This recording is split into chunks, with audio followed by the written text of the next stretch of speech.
Well, folks, big day for Iowa recruiting. As you probably know, if you're already here waiting for the decision, Iowa's top target, Xavier Nwampa, is set to make his decision in less than one half an hour. And of course, his final schools, Ohio State, Notre Dame, and Iowa, the Southeast Polk product, the top safety in the country by all metrics. If you look at two of the more prominent recruiting databases. Of course, Rivals has him as their number one safety overall in the country, number 20 overall in the country, overall player. So that's obviously impressive. 247 Sports, number one safety in the country and number 11 overall. This would be, by I think most accounts, the highest ranked player Iowa has ever gotten. So I don't normally sit on here and prepare a live stream based on a 18-year-old's decision. But given the recruiting implications this could have for Iowa, I mean, this would be huge for Ohio State and Notre Dame. Don't get me wrong. I mean, these schools get 4 or 5-star kids all the time. But let's be honest, this is a kid. I don't care where you're at. You want this kid to come to your school, regardless of the state of your safety room, your defensive backfield, and certainly Iowa would be a place where Xavier would be able to play, I think, fairly early. Obviously they're strong at safety with Jack Kerner and Kayvon Merriweather. But you got to remember that Xavier was just a heck of an athlete in high school. He returned punts. He played as a receiver. His athleticism is incredibly impressive. I mean, there's a reason why. I mean, you can all assume that, right, based off of these numbers. Hawkeye Howard says he's going to be a Hawkeye. I hope so. I think we all hope so. This would be a great opportunity for the Iowa fan base to sort of breathe. This has been a weird few days. You go 10-2, you win the West outright, and then you get completely trounced in the Big Ten title game. Iowa needs this. The Iowa football fan base needs this commitment. I think Kirk Ferentz needs this. Again, this isn't going to help the offense. I don't see Xavier playing receiver at Iowa. But certainly it's just going to help the feeling around the program, the narrative. And yeah, he is an Iowa kid. And keep in mind the implications too. If Xavier chooses to come here, he's got a teammate, Jaden Proctor, who's a class of 2023 recruit who might be the second, or maybe even he may even end up ranked ahead of Xavier as far as the composite rankings, if you look at those. But Jaden Proctor is a heck of an offensive lineman recruit who, of course, will be making his decision, we would expect, in the coming year. So the implications loom large. There's no question about it. Yakov 22, you're in an interesting position today because I know you're an Ohio State fan, as you pointed out here. The one thing about this decision, we keep, obviously there have been some changes at Notre Dame, right? So the new Notre Dame head coach, Marcus Freeman, my understanding of the situation with Coach Freeman is that Marcus was heavily involved in the recruitment of Xavier. So, certainly that's got to help Notre Dame's case now that he's taken over as the head coach there. And my understanding is that Marcus did pay Xavier a visit after he was announced as the new head coach. So, my feeling on this, if you want to know my feeling, I'm leaning Iowa. But again, I have no inside information here. I'm not going to act like I'm an expert on this. I would lean Iowa just from what I've heard. And then Ohio State 2, Notre Dame 3. But again, the Freeman head coaching decision, that could alter everything. And that could change everything. We'll just have to wait and see. It's certainly, again, the implications are large and an opportunity for Iowa to really, I mean, again, this is going to be, Xavier would be the highest recruit in Iowa's history. I mean, that's just how it is. He may, we've had guys that Iowa's recruited. I mean, I think of guys like Blake Larson, Dan Doring, guys who didn't really work out here. I mean, that were really highly rated kids, and we're talking 4 or 5-star kids.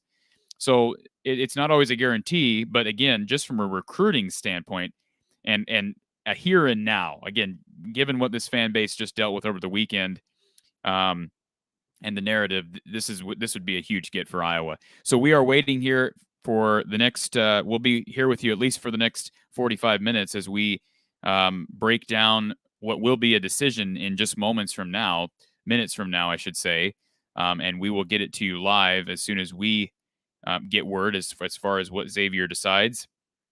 If you want to call us, you're welcome to give us a call, 515-635-1601. We're happy to talk about the decision. If you want to give your input on as to where he ends up going, or if you want to talk about Iowa's offense, we've been talking about that a lot this week. So you're welcome to give us a call. Again, 515-635-1601. Brian says he wants to see Xavier Nwampa in the Wildcat. The dude's an athlete. I mean, you just got to look up his tape. Again, that shouldn't be a surprise to anybody when you see the fact that he's the number one safety in the country, the plays he made at Southeast Polk. Obviously, he's got the talent to play probably any position, but he obviously checks out really well at defensive back and would be a game changer for Phil Parker's squad. Thank you for calling from the Hawkeye of the Storm. Who's on the line?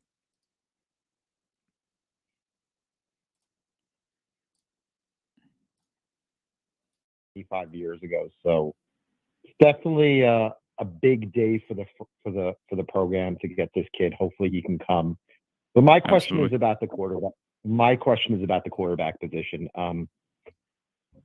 I don't know. I mean, when was the last time the program was able to get a kid who the fans could be excited about? I mean, the two kids who played this year, they're just not that good.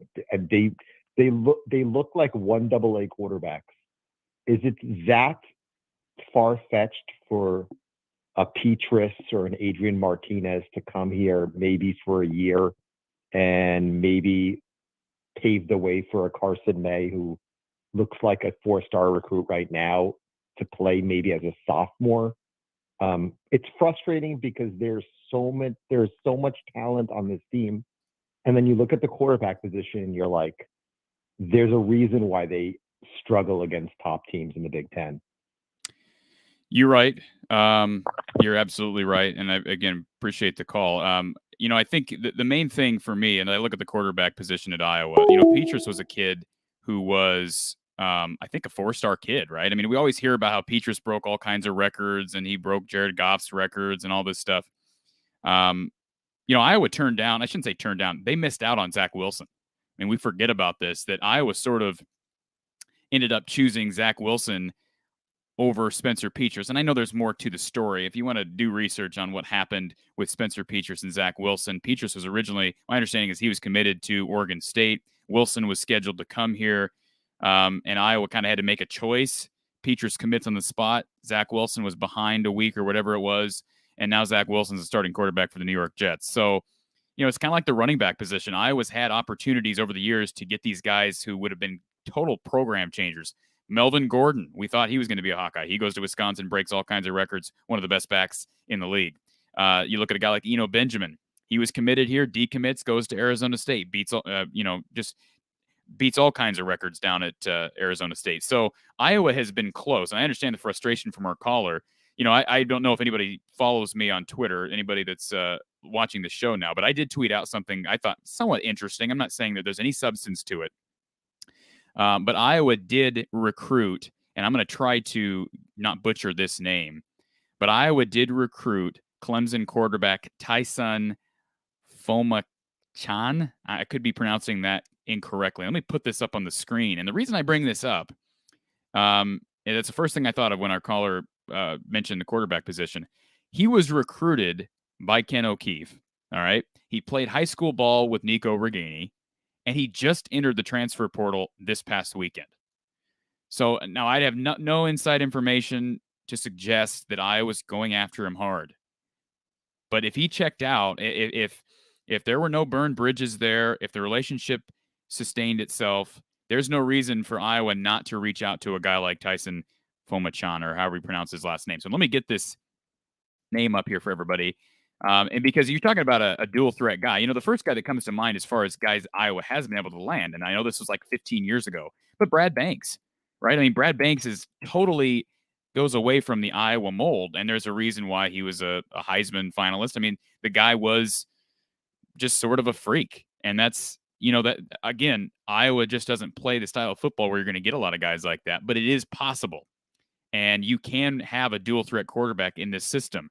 Deuce Hogan, we perceived him as more dual threat. I don't think he was not Adrian Martinez. Adrian Martinez isn't coming here, by the way. I know there's been some speculation would Iowa reach out to him. I think if you're Iowa in the quarterback position right now, it should be all hands on deck, whatever we need to do to get the quarterback position to be a strength. I would reach out to Adrian Martinez. Would he even think about coming here? Probably not. But if I'm Iowa, I'm pulling out all the stops. They're not going to be able to get Quinn Ewers from Ohio State. They're not going to be able to get, probably the other kid, Jack Miller from Ohio State. But again, there are guys like this player. And again, I say player. I feel bad not being able to pronounce the young man's name.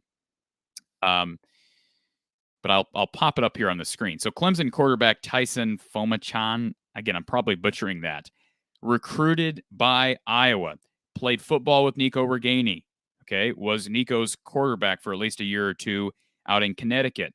Ken O'Keefe recruited this young man. He commits to Clemson. I believe it was class of 19. So I think he's got 3 years of eligibility remaining. He has entered the portal, okay? He has entered the portal. So that is an opportunity for Iowa. Again, I have no reason to think that Iowa is going after him. But, it is an opportunity for Iowa to already have a relationship and to be able to utilize that to where maybe you can make a push for someone like that who, again, breaks away from the mold. But there's any time to go after a transfer quarterback, I think, in this program, it's right now. Thank you for calling from the Hawkeye of the Storm. Who's on the line? This is Alex from Cedar Rapids. Hey, Alex, how are you today? I'm good. Headed to the gym, watching the show, hopefully be able to catch where Xavier goes before I start my workout. Absolutely. So question. So I was on a bunch of Hawkeye fan pages, and someone brought this up. Do you think the way Iowa plays their offense, and you had brought this up talking to Mark yesterday about the way Iowa needs to change its philosophy and offense. Do you think that with the way Iowa plays offense, a quarterback under center, and how many college football teams do not do that anymore, Iowa is essentially a dinosaur in that area. Do you think that prevents us from getting some of these top recruits in, say, quarterback or even wide receivers, for that matter, too? Absolutely. Yeah, I think style of play is a huge part of it. I mean, you look at what Iowa asks its quarterbacks to do. You obviously Brad Banks, we mentioned him. He's sort of an outlier there. But with Iowa's system, it just doesn't give a whole lot of flexibility and a lot of freedom to its quarterbacks. I mean, I'm all for a change in philosophy. I think I talked about that yesterday with Mark Rogers. And I'm not saying you overhaul every aspect of the offense, but I do think you need to sort of revitalize things and do so to where you can recruit a quarterback who is more dynamic. I mean, we all thought Deuce Hogan may have been that guy. We'll never know now.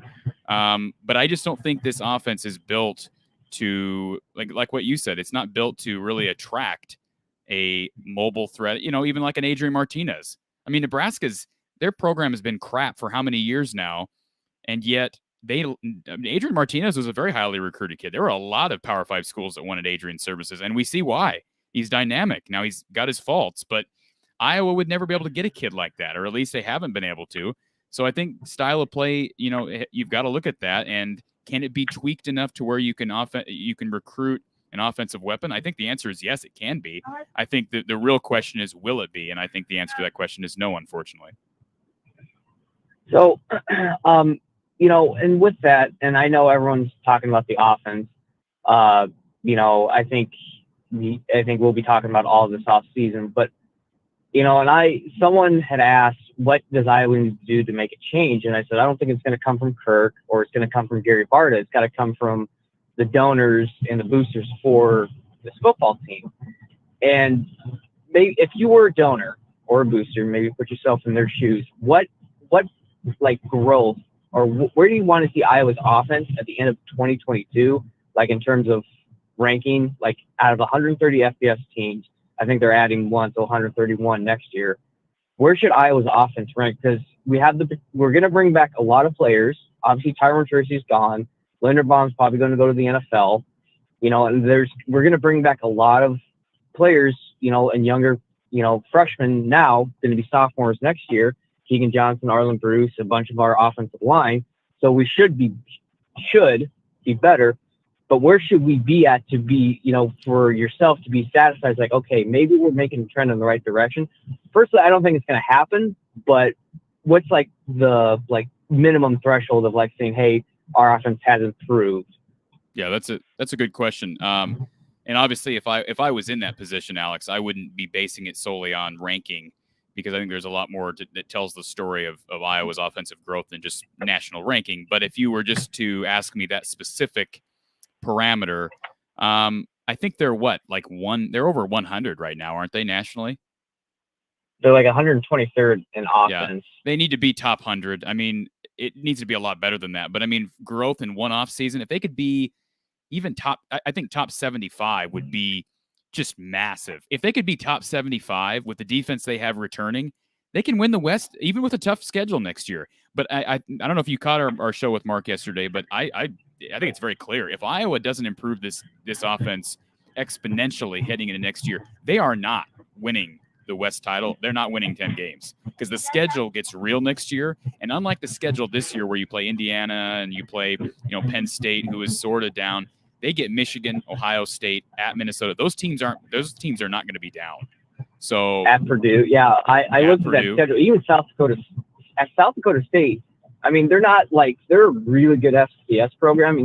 They're obviously not North Dakota State, but they're pretty darn close. And I think they're like another UNI where they play Iowa and Iowa State tough. So that one actually scares me a little bit more than probably what it should. And Iowa State's always a tough battle. I mean, I know they're going to lose a lot of players, for next year. So, it doesn't scare me as much as it did this year or 2019, because they didn't play in 2020. But it's, so yeah, I looked at that schedule and I'm thinking, woof. We had a good, it's kind of like a, 2015 to 2016, just a rough go of it. Absolutely. But I'll say one more thing and I'll get off. But sure. The one thing I would love to see Iowa do, especially with Padilla. Now, I think now we've seen it. Petrus and Padilla are not the answers. Unfortunately, I was kind of drinking the Kool-Aid on Padilla, saying he's the next best thing, but he's, I just don't think that's the case anymore. But the one thing I would love to see Iowa do, and I think what they need to do to possibly get some better recruits is, obviously with this an offensive change, is do some more any sort of read option. Because you saw Nebraska do a read option and be fairly successful at it. And they were only 3-9 this entire year. I think Iowa is capable of doing that. So I just wanted to get your thoughts on that, and I'll get off the line. Thanks for taking my call, though. Thanks, Alex. Appreciate the call. And I think, that's probably true. And we did have a caller trying to reach us during that call. We just have the one line right now open. So we're not on our Voice of College Football line. So if you want to call in, the line is open now. Let me get the number back up here. We are going to make sure our lines are open and clear during the selection, the announcement from Xavier, which is coming in just moments from now. But I think Iowa needs, you're right. Alex Padilla is more mobile than Spencer, but you've got to have the right guy back there to run the option. You're not running that with Spencer Petrus. It's just not happening. That just takes away such a threat when you're trying to run RPO. Again, I think Alex, if Iowa built that a little bit more into their offense, I think Alex could run it. But ultimately, you're going to need a guy who's more of a every down type runner. Adrian Martinez, the kid that played against Iowa for Nebraska, Smothers, perfect example of a kid that Iowa, obviously they probably had no shot at him, but why not? He's a kid that threw the ball pretty well from the pocket, but also was a threat on the ground. Yeah, I'd like to see Iowa. Absolutely, I'd love to see Iowa factor in more of a QB threat at running the football. No question about it. Thank you for calling from the Hawkeye of the Storm. Who's on the line? It's Matthew. How are you, Matthew? I'm good. How are you? Doing all right. Well, no. Well, I'll be pretty happy in a few minutes if we get the right decision here out of Xavier. Yeah, about right. But how about the Hawkeyes the other night against Illinois? How about them? Yeah, they're getting close. They're real close. Yeah, They're not over the they're hump looking yet. real good. Yeah.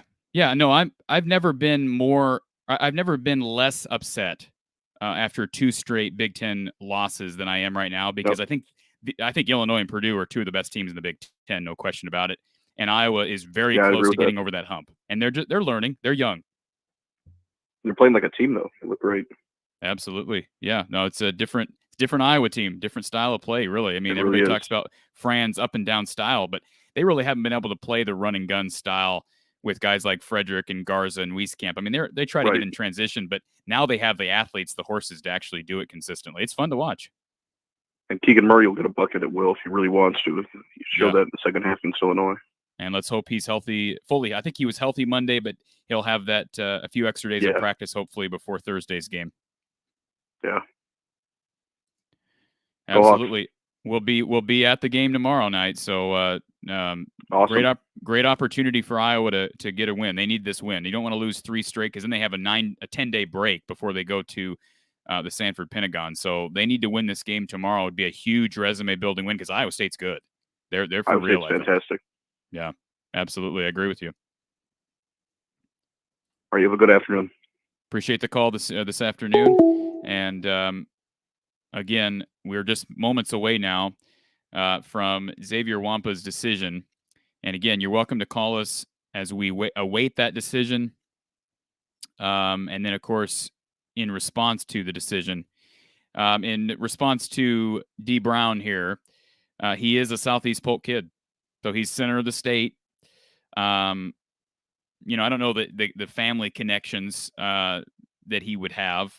He asks if is he a legacy or something. Well, no, but again, Iowa has, my understanding is they've recruited him as hard as you possibly can. But we've also seen the flip side of that.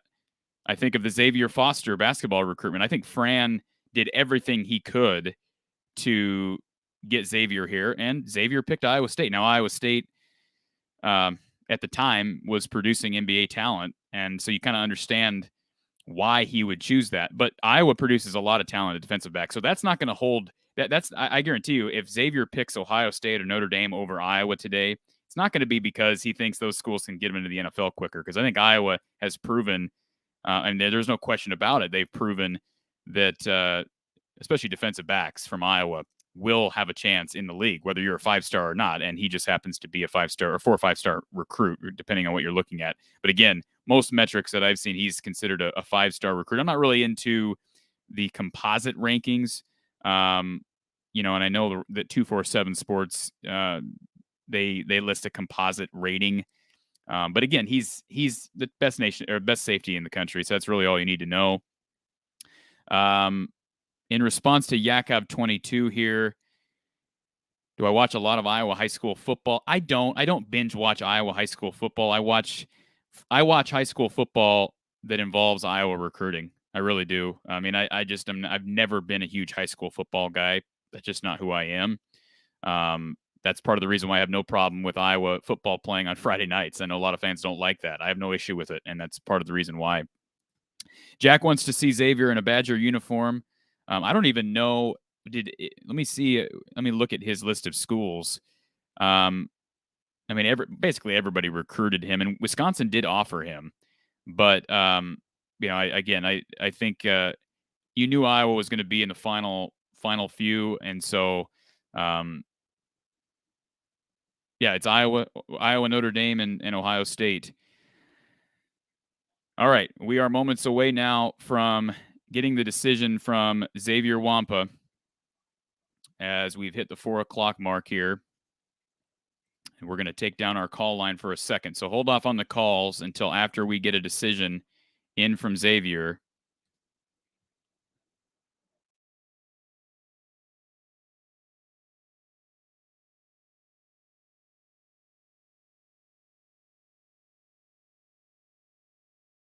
Again, we are awaiting this any moment now.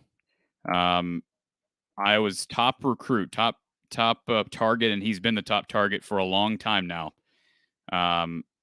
If Iowa can get him, if Iowa can get a commitment out of Xavier, and of course maintain that commitment through signing day, probably, based on the metrics that I've seen, he would be Iowa's top recruit in school history. All right. So this is not being overhyped here. And of course, there's more to life than football. But if you're talking about Iowa football, this could potentially be a game changer for recruiting. And that's why we're on here this afternoon. We felt the need that people would find enough interest in this to tune in, and hopefully you get a decision you like. All right. Looks like we're seconds away now. Xavier, of course, 6'2", 190 out of Southeast Polk, an Altoona kid. And again, just a heck of an athlete. Works hard on special teams, works hard on offense, and obviously excels at defensive back. Right, he's a ball hawk. He's got great hands. And again, his athleticism, I wouldn't be shocked. We'll see what happens in the coming years. I'm not implying he's going to be coming in here next year and returning punts, especially if Charlie Jones returns. You're not going to see Xavier Nwampa returning punts. Springtime, he did. He was a receiver. He played receiver at Southeast Polk as well. And again, I don't know that he played full-time receiver for how long, but everything he did, I mean, he stood out on film, and he's a big hitter.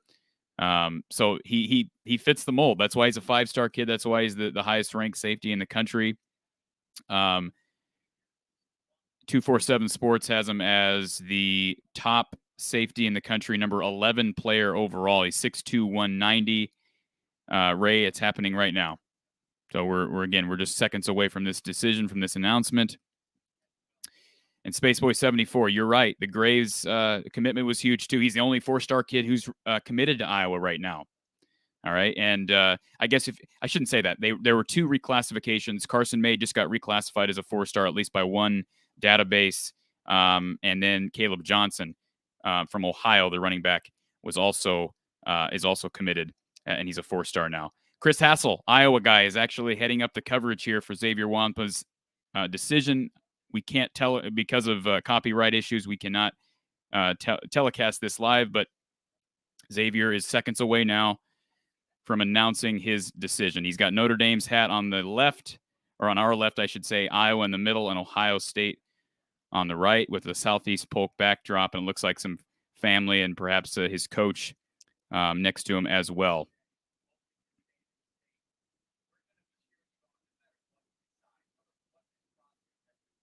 Talking about his process now and what the process has been like.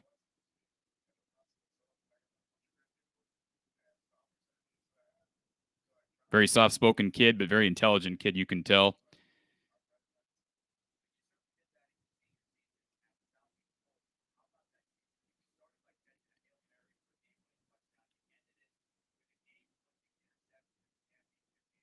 Yeah, Chris Hassel bringing up the game-clinching Hail Mary that he caught to start out the season for Southeast Polk, and then, of course, the game-clinching interception to wrap up their season. And that team is stacked between him and Jaden Proctor. It's a pretty ridiculous squad. You don't often see that even at a bigger school like Southeast Polk. So here's some statistics for you. 6 interceptions during his 2020 season. He had 6 combined in 18 and 19, and 6 this season alone. Chris Hassel's doing what he does best, talking, which is okay. It's just making us wait longer here.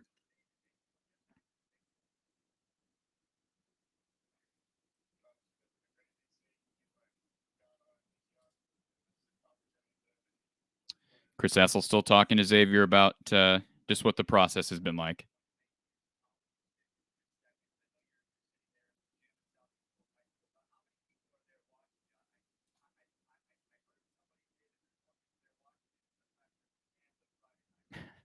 Chris Hassel just commented that there's more people there watching him than there are sometimes in the stands on Friday nights, and I wouldn't doubt that. It's a great moment for that Southeast Polk Ram program.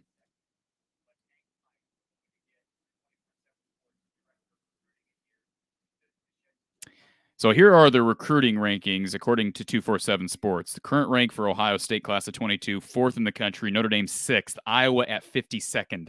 I don't know how much that would boost them up. According to 247 Sports, it would boost them up to 39th. But again, you don't know the domino effect. Xavier commits, and could Iowa grab a couple other kids that maybe they wouldn't be able to grab if it weren't for getting a 5-star kid like Xavier to commit? And that's certainly a factor. With a commitment to Ohio State or Notre Dame, both of those programs would vault up to 4th overall. For the 4th overall recruiting classes, tied, I guess, at 4. They'd go into a tie at 4th, according to 247 Sports, Ohio State and Notre Dame. And of course, you're gonna get a top 10 recruiting ranking out of those schools every year, regardless. And now Chris Assel's throwing it over to Steve Wiltfong. So Patio should be any second now. That was 3:53. She commented, announcement 7 minutes. Of course, they got to draw this out as much as possible. So hang in there, folks. Again, we're going to get you this as soon as possible. I believe Petrus was a 4-star, right? You know, that just shows you recruiting rankings are and everything. But sometimes when you get a kid with this much upside and this much talent, this much athleticism, you know, and unless it's injuries, like, again, a guy like Blake Larson was a highly recruited kid to Iowa. He was a 5-star recruit. Injuries derailed his career at Iowa. E-Bear says he's going to Iowa. We'll find out. And apparently E-Bear is an Ohio State fan. So that's hopefully you're right. Again, for Iowa fans who are on here, Culbertson Clan, you're praying he's a Hawkeye. Maybe that's going a little far. You can hope he's a Hawkeye. And again, now they're right now Chris Assel's talking to 247 Sports guy. So we're still on hold here. No announcement yet, folks. Ray says his money's on Notre Dame getting him. He hopes he's wrong. Christopher, looking at Ohio State's 2021 roster, they had 6 4-star safeties. Yeah, so that doesn't help their case, right? Because that's you wouldn't think, I mean, he's going to have to earn his playing time at Iowa, but if that's the case, there's no guarantee of playing time there.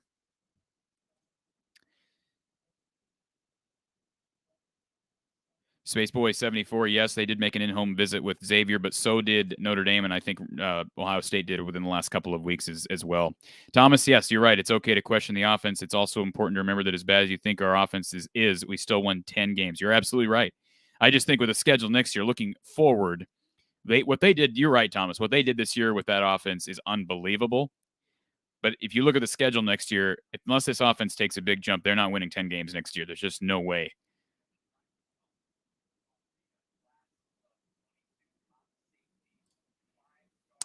Account support says Sonny Sykes is reclassifying. He's a top safety. Well, according to the metrics now, it's Xavier.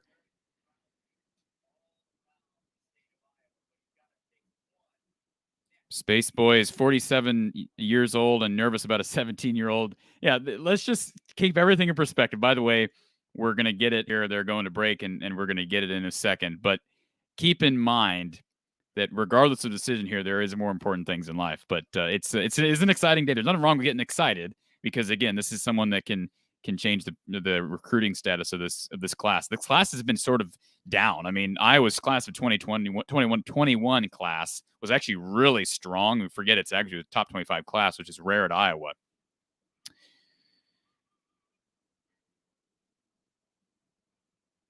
Quinn wants him to sign with Iowa. Absolutely.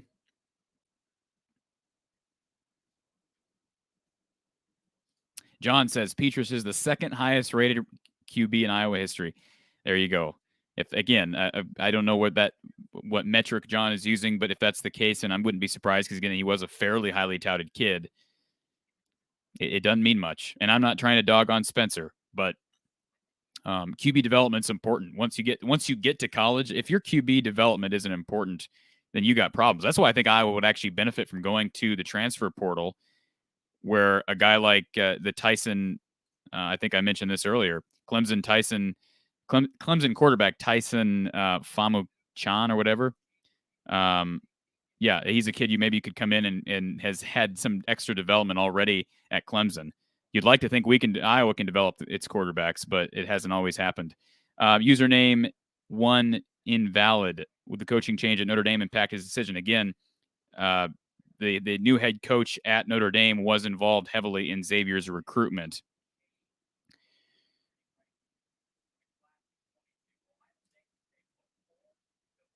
All right, we're back here. So again, I would assume seconds. I keep saying that. I'm assuming seconds from a decision here from Xavier.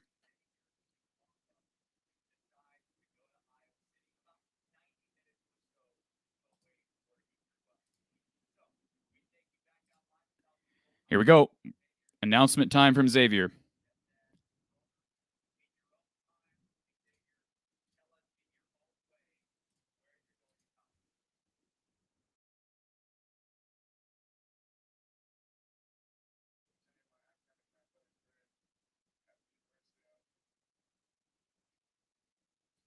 It's Iowa, folks. There you have it. It is the Hawkeyes. Xavier Nwampa is going to Iowa. Thank you for trying to spoil our announcement there, Matt. That's okay. It is Iowa, folks. It's a good day to be a Hawkeye. Big day for recruiting. Give us a call if you want to talk about it.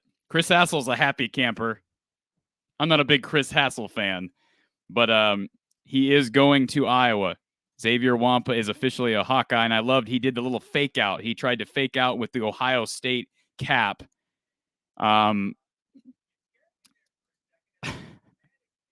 He freaked Chris Hassel out a bit on that decision. So, and he's asking him now as far as why he made the decision. Stability of the coaching staff. Well, there's stability. That's for certain.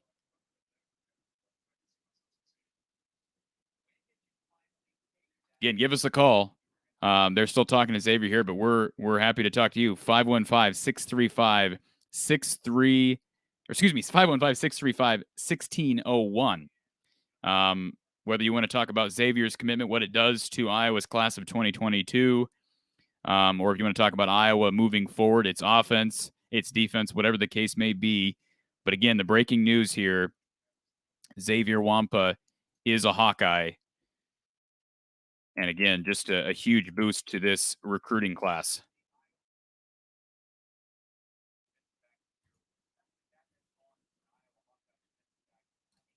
Let's change this so that we can get the punctuation correct here. And again, how soon does Xavier Nwampa play? Is he going to enroll early? I have no idea. You know, that's something we'll have to wait and see on. Obviously, it's an opportunity for some extended competition in that defensive backfield with Jack Kerner and Kayvon Merriweather. There's no guarantee those guys retain their jobs. If Xavier comes in here and just tears it up, there's no reason to think that he won't play right away. And I would think that they're going to utilize him on special teams, at least for 4 games this upcoming season. With his talent, you want to get as much mileage out of him as possible. Thank you for calling from the Hawkeye of the Storm. Who's on the line? Austin in Des Moines. Hey, Austin. I was just curious as to your thoughts with Xavier coming to Iowa, if that opens the door more for recruiting his teammate next year, the left tackle Proctor. Absolutely. I think it does. I mean, I don't know that, but you have to think it wouldn't hurt. I mean, if he picked Ohio State, you could say, well, Iowa would still have a shot with Proctor, but there's absolutely, it helps immensely. Now, I will say this entire recruitment, my feeling on Xavier and Jaden Proctor were that Iowa had a better chance of landing Xavier than they did Jaden Proctor. And I still would say that. I think Jaden is going to be a hard one to grab, not because Iowa hasn't done great things with offensive linemen, producing offensive linemen in the NFL, but if you look at the past, Iowa has missed out on some highly rated O-linemen. I think of Ross Pierschbacher, who ended up going to Alabama, whereas Iowa's done pretty well away from top O-line recruits, pretty well in state with highly rated kids, especially defensively. Why would you not want to come play for Phil Parker? But again, the Iowa offense is just such a question mark right now. I think it helps, but it's certainly not a deal sealer, if you will. Right. And then the other question I had regarding Xavier is where do you project him in the secondary? Obviously in a safety position, but I also see him maybe filling in for Dane Belton next year if Belton goes pro. Or moves to a different position. That's a great question. That's a great question. I really hadn't pondered whether they're going to play him as that cash guy. To me, he's got the athleticism to play just about any position. I'm sure he could play if they wanted him at corner. They could play him at corner. If they needed him at safety, they can play him at safety. I wouldn't be shocked if, again, there's going to be other competition. There are other guys on the roster. Sebastian Castro comes to mind as a guy. Quinn Schulte is another guy who's I've heard good things about, at least in camp. So there's going to be some healthy competition in the defensive backfield in the spring. But yeah, if Dane decides to go pro, which certainly he's helped his case with the season he's had, if he were to decide to go pro, I would have to think that they would look at him at least as a possibility as that cash position. And I hadn't really thought about that. That's a good point. All right, that's all I had for you. Thanks for taking my call. Appreciate it. Appreciate the call this afternoon. And again, our line is open right now. If you want to give us a call, 515-635-1601. And while you're at it, please give us a subscribe. Follow our channel here as we continue to produce great content. We will be releasing an interview with Iowa's other highly recruited kid, 4-star Aaron Graves. We'll be releasing that interview in the coming days. So if you haven't already subscribed to our channel here from the Hawkeye of the Storm, what are you waiting for? Lots of great content on the way, including, again, our interview with Aaron Graves, as well as Iowa basketball postgame with former Iowa assistant coach Gary Close. But again, our lines are open right now, 515-635-1601.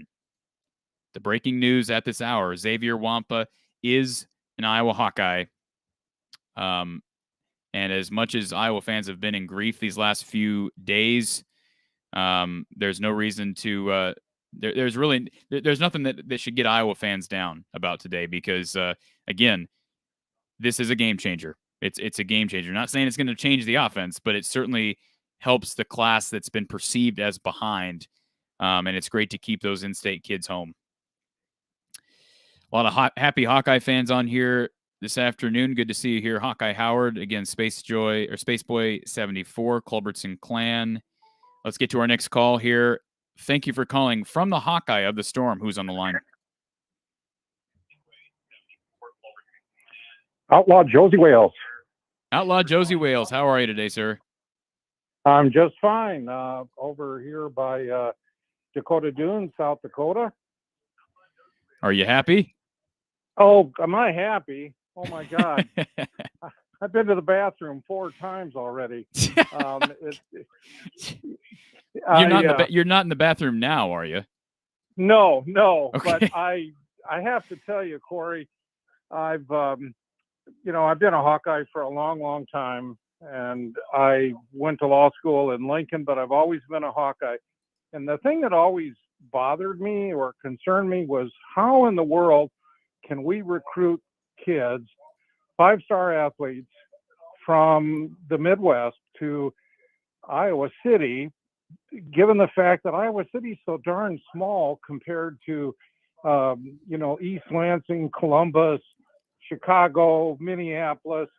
And I've always worried about young men coming to Iowa and not being able to enjoy maybe the cultural opportunities off the field that they might enjoy in a city like Columbus or Chicago, if they went to Northwestern or Minneapolis. Well, I thought back that maybe, the thing that Hayden Fry had going for him to pull those kids in was, my golly, he was a dynamic coach and funny, and we don't really have that now. I like Kirk, but he's really a low-key guy.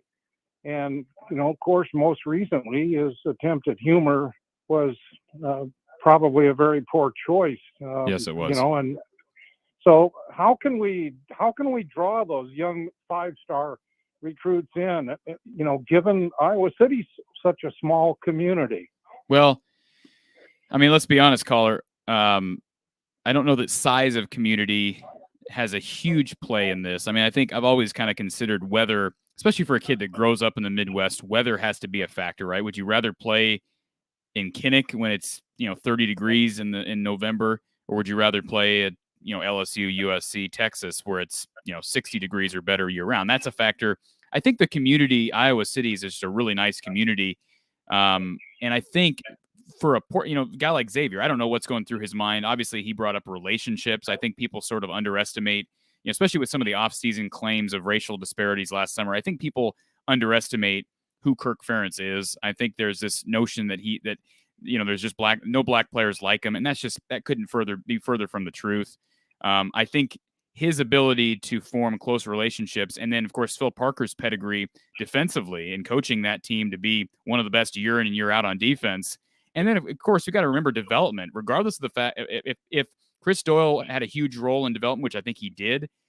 Regardless of that, Iowa is still known for putting kids in the NFL. Whether it shows up for playoff berths, that's obviously not happening. But Iowa has a pedigree of consistently producing NFL talent defensively and offensively, especially on the interior of that line, or at tackle. We look at guys like Alaric Jackson and Tristan Wirfs these last few years. So I just think the pedigree that Iowa has and the relationships that its coaches form with some of these recruits, that's what helps Iowa nab guys like Xavier. Because if they didn't have that, you're right, there are things working against them, like the fact that you have got bad weather in Iowa, and you mentioned a smaller community. There's not as much to do in Iowa City as there is in, LA, for instance. But I think, again, relationships, that's what Kirk has really banked on throughout his career. And Iowa's been fortunate to be able to nab a few along the way.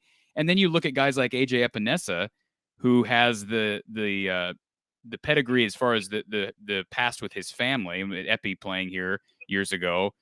They've been very wise and advantageous with those opportunities. Kevin Casper's son is another kid that I was really recruiting hard. So I think they use every opportunity they can get, and today it paid off.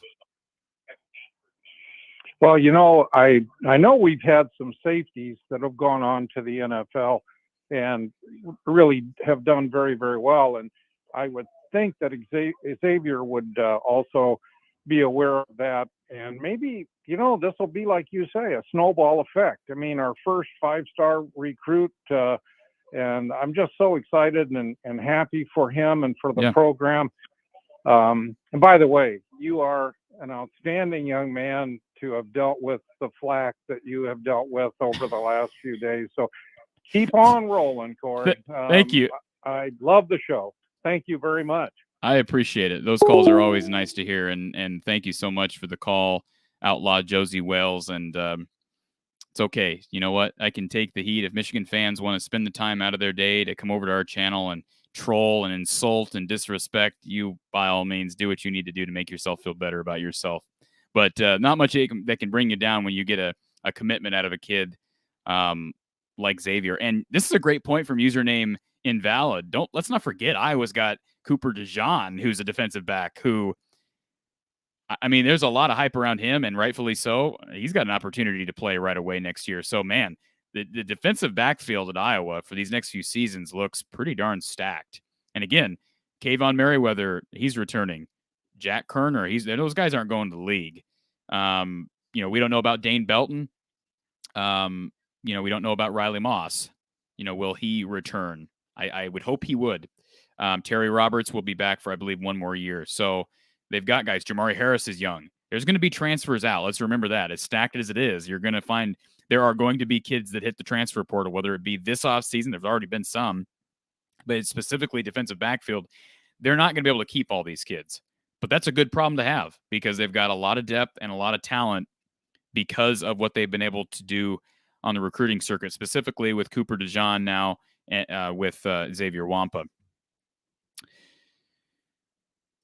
Eric brings up the Casper kid. Yeah, I just mentioned him. If they could get him, again, you've got to take a school like Iowa has got to be able to attract the kids that have connections through family back into the Hayden Fry years or even previous. They've got to be able to take advantage of those connections because the average 4 to 5-star kid is probably not going to pick Iowa. And that makes sense. I mean, it's understandable as to why, because of some of the disadvantages that we just outlined. But a kid like Casper, he's got connections to Iowa. His dad played here. He's a really good player here.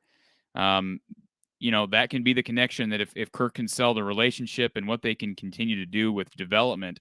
And that's one of the most important things, I think, these next couple of years moving forward without Chris Doyle. They've got to still be producing consistent NFL talent. I mean, you got to be producing at least 2 to 3 draft picks on a year-round basis, in my opinion. And they're going to have that this year. We assume Tyler Linderbaum is gone. He'll get drafted. If Dane Belton decides to leave, I think he no question about it, he will be drafted. He's a little undersized, but I think Dane Belton would be drafted. After that, where are you looking? Is Laporta a guy who's going to leave early? Probably not. Van Valkenburg, I don't know that he would get drafted. Maybe you use a late flyer on him. Matt Hankins, maybe, he could potentially be drafted. So I think Iowa probably, if Linderbaum and Belton were both to leave this year, I think those guys will both get drafted. So you're looking at 2 draft picks there. That will help you as far as just narrative moving forward. And Hair Trigger 83 brings up the spots open. Hankins, Moss, Kerner, Xavier Williams are all seniors. But remember, Kerner, I don't think is Kerner a senior? Let me look this up here, folks. I was thinking Kerner was not a senior. I'll grab this roster here real quick. Oh, you're right. He is a senior, but he's got an extra year. Okay, he's got an extra year to come back. Hair Trigger 83. So I guess I'm assuming that he's going to take that extra year, because I don't know how high Kerner would be drafted in the league. If I'm Iowa, he's one of the more important kids to get back. But if you don't, you're right. If you lose Kerner for some reason, if he decides that he doesn't want to return for the extra year, you've got guys like Cooper DeJean, who, again, I don't know if he's more of a natural corner or safety. I never thought of him as a corner. I thought of him more as a safety, but he was listed at corner late this year. You've got him and Xavier Williams. Again, I don't know if Xavier's got an extra year available. I know, again, the transfer from UNI didn't really play much this year. If I had to guess on him, he probably won't return. Hankins is done. He already took his extra year. Moss could come back. So you could potentially get Moss, Kerner back, and maybe Xavier. Again, I don't know. Let's look at Xavier's. Let's look at where Xavier's at on the eligibility chart here.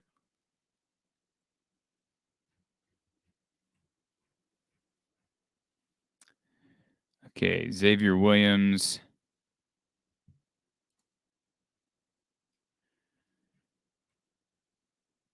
So he redshirted in 16, played in 17, 18, 19. Yeah, so he's done. Because this would have been, well, let's think here. Let's think here. 17, 18, 19. So technically he played this year. I mean, this would be, he had to sit out a year. So I suppose he could come back. I think if I'm looking at this correctly, he could come back for an extra COVID year, because technically this year was his 4th year of eligibility. But man, does he really want to be in school until 2022? I mean, he went to UNI in 16. Remember, he had to sit out a year due to the transfer. So does Xavier Williams really want to come back for another year? That's a question. John, good point. Aaron Graves. Yeah, and Aaron Graves, let's remember, played it at the little school up in Gowrie, Iowa, not far from here in Ames, actually. And so he's going up against competition that's is not nearly what you're going to see out of your typical 4 to 5 star kids in bigger markets. But he dominated. I mean, you look at his tape, he dominated. So, we'll see. Iowa needs help on the defensive line. There's no question about it. They need guys who are one-on-one breakers. They don't have that this year. I mean, Van Valkenburg showed moments where he could, make a play one-on-one. But for the most part, Iowa didn't have an A.J. Epinesa, Anthony Nelson. I say that every week. It seems like Girat. But they typically do. Chauncey Golston, I'd even put him in that class, because they just don't have that this year. Joe Evans is a really good player, but he's just never going to be he's never going to be an NFL defensive lineman. I think if Joe Evans plays in the league, it's going to be at linebacker or somewhere else. He's just doesn't have the size, and it's not his fault. He's a hard worker, obviously a pass rush specialist. But getting Aaron Graves next year is massive. Let's get the number back up. I apologize for that, folks. The number to call in, our line is open right now, 515-635-1601. We can only take one call at a time, but feel free to give us a call, 515-635-1601. Jill, Cooper DeJean did play. I believe he actually used up his free year. So, people speculating on that. Does that mean that the coaches think he's going to leave before his 4 years of eligibility are out anyways? I don't think so. I think Kirk is looking at things from a mindset of they were down Terry Roberts on special teams. They were down Ivory Kelly Martin for a while on special teams, and special teams were huge. They were extremely important for this Iowa squad. They needed special teams to be good to have any chance at winning some of those games. And to their credit, they used special teams and defense to propel them to a 10-win season. But Cooper DeJean should be a factor moving forward. Again, we'll see what happens with Kerner. We'll see if Moss returns. But I'm not worried at all about this defense. I'm just not worried at all about them. There's not a position on the field that I think Iowa is going to be weak at next year.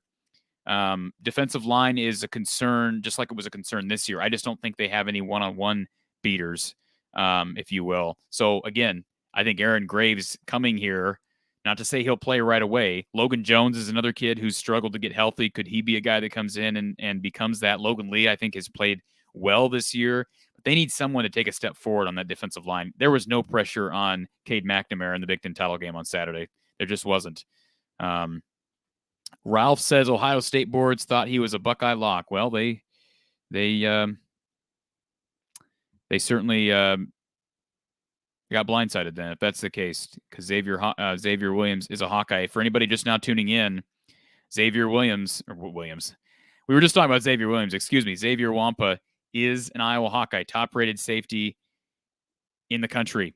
And interestingly enough, now Iowa has potentially, if Xavier Williams were to come back, I think he can. Again, we were breaking down the eligibility a second ago. They could potentially have two guys named Xavier in the defensive backfield. But for now, it's the top-rated safety. And, man, we've never said that. I don't think we've ever said that. I don't know. I'd love to know, and I can do research later. Maybe somebody wants to do that and pop it up on the chat here. But I want to know the last time that Iowa, or if they've ever gotten this, the top-rated player at any position, was I seriously doubt a guy like Dan Doring was the highest-rated offensive lineman in his class. AJ Epinesa, I don't believe he was the highest rated defensive end. I'm trying to think of their other top recruits. And I'm talking history of the program. I'm not just talking about Ferentz. I'm talking about history of the program. And again, rankings only go back so far. Spaceboy 74, Ohio State is already loaded. They wouldn't have played for him for at least 2 years. That's very possible, especially if they're loaded at defensive backfield, which it sounds like they were. Class looks like it went from 51 to 42 on 247 already. And again, you hope that even though we're sort of late into the cycle, we are pretty darn late in the 2022 cycle, that perhaps this can propel you even in the transfer market. Perhaps it can propel you in the transfer market. I brought up earlier a guy that I've got on my radar. I don't know if Iowa does, but Clemson quarterback Tyson, again, I don't know if I'm pronouncing his last name correctly, but Fomachan. He's a kid that was offered by Iowa. Ken O'Keefe recruited him in high school out of Connecticut. Played high school ball with Iowa receiver Nico Reganey. He's a kid that if I'm Iowa, unless there's a behavioral issue that I'm not aware of or an academic issue that I'm not aware of, I would be calling him immediately if they haven't already. And I'm sure they're aware of this. I'm sure they're aware of Tyson's entry into the transfer portal, but Iowa needs to pull out all the stops on offense, and quarterback is really, it starts with coaching, but quarterback is right there as well. Coach John Patterson, him and I were actually having this discussion last night. Your quarterback's like a carburetor. If your carburetor's not working, your engine's not going to run well. It may run, but it's not going to run well. So quarterback is where it starts. Perhaps, again, this is going to be a national story because Nwampa is one of the best recruits in the country. So this is going to at least put Iowa on the map, so to speak, for the time being. John, bring in Xavier with the 2 running backs coming, and I'm feeling better. Yeah. I don't know a whole lot about Caleb Johnson. I know he was reclassified for the class of 2022, or excuse me, not reclassified. He was bumped up to a 4-star status. But I'm very excited about Jazian Patterson. If you follow my channel, you've seen I did a video on him several months ago. Kid out of Deerfield Beach, Florida.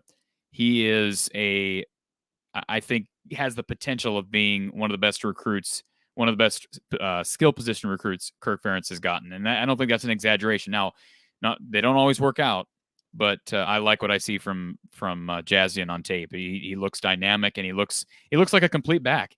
So what Iowa does at running back over the years is you have guys like Akram Wadley, explosive but undersized, never could really gain the weight to be an every down back, especially in the league. You look at a guy like Marcus Coker, struggled with injuries, but he was also more of that bull type. Iowa doesn't get guys like Melvin Gordon, Eno Benjamin, Jonathan Taylor, these guys who are almost tweeners. You kind of want a tweener at running back because those are the types of guys that I think have the potential of being, NFL products. And Iowa just doesn't, let's be honest, Iowa doesn't produce NFL running backs, with the exception being Sean Green. Mekhi Sargent, I believe, got some reps for the Rams this past week, but for the most part, running back has not been a strong position. And you would think it would be because Iowa produces a lot of offensive linemen into the league. But that just goes to show you the running game is very rarely good. And the offensive line as a whole is very rarely good all the way across. They've got good individual pieces, but it's not collectively great. And I think that's what hurts them in recruiting. That's why Wisconsin's able to land Melvin Gordon, Jonathan Taylor, Monty Ball, James White. I mean, you can go down the line of the guys Wisconsin has grabbed over the years. D-Dub, hope to see both of these Hawks play next season. Justice Sullivan at linebacker, obviously a highly rooted kid.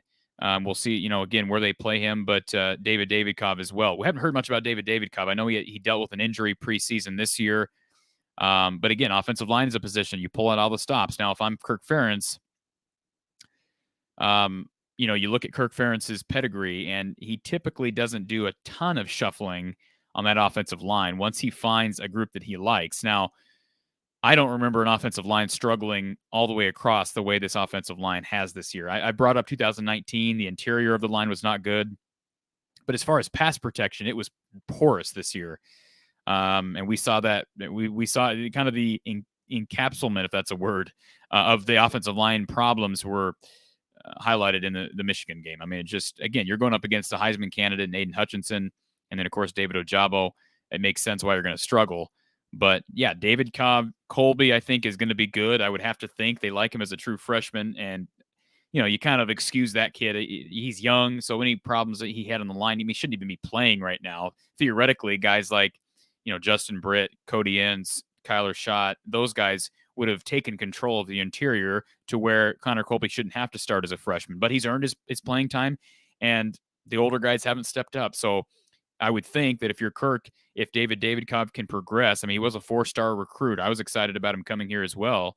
You'd have to think he's going to get a shot because Iowa doesn't really lose much at on the offensive line next year. We'll see if Linderbaum goes pro. He probably will. But, I mean, Jack Plum's going to be back. Connor Colby's going to be back. Schott might come back. We'll see. Schott's going to be an interesting one as well. I don't think he's got an NFL future right now. So will he come back? That's a question. But, yeah, opportunities for David Cobb and some of these young offensive linemen.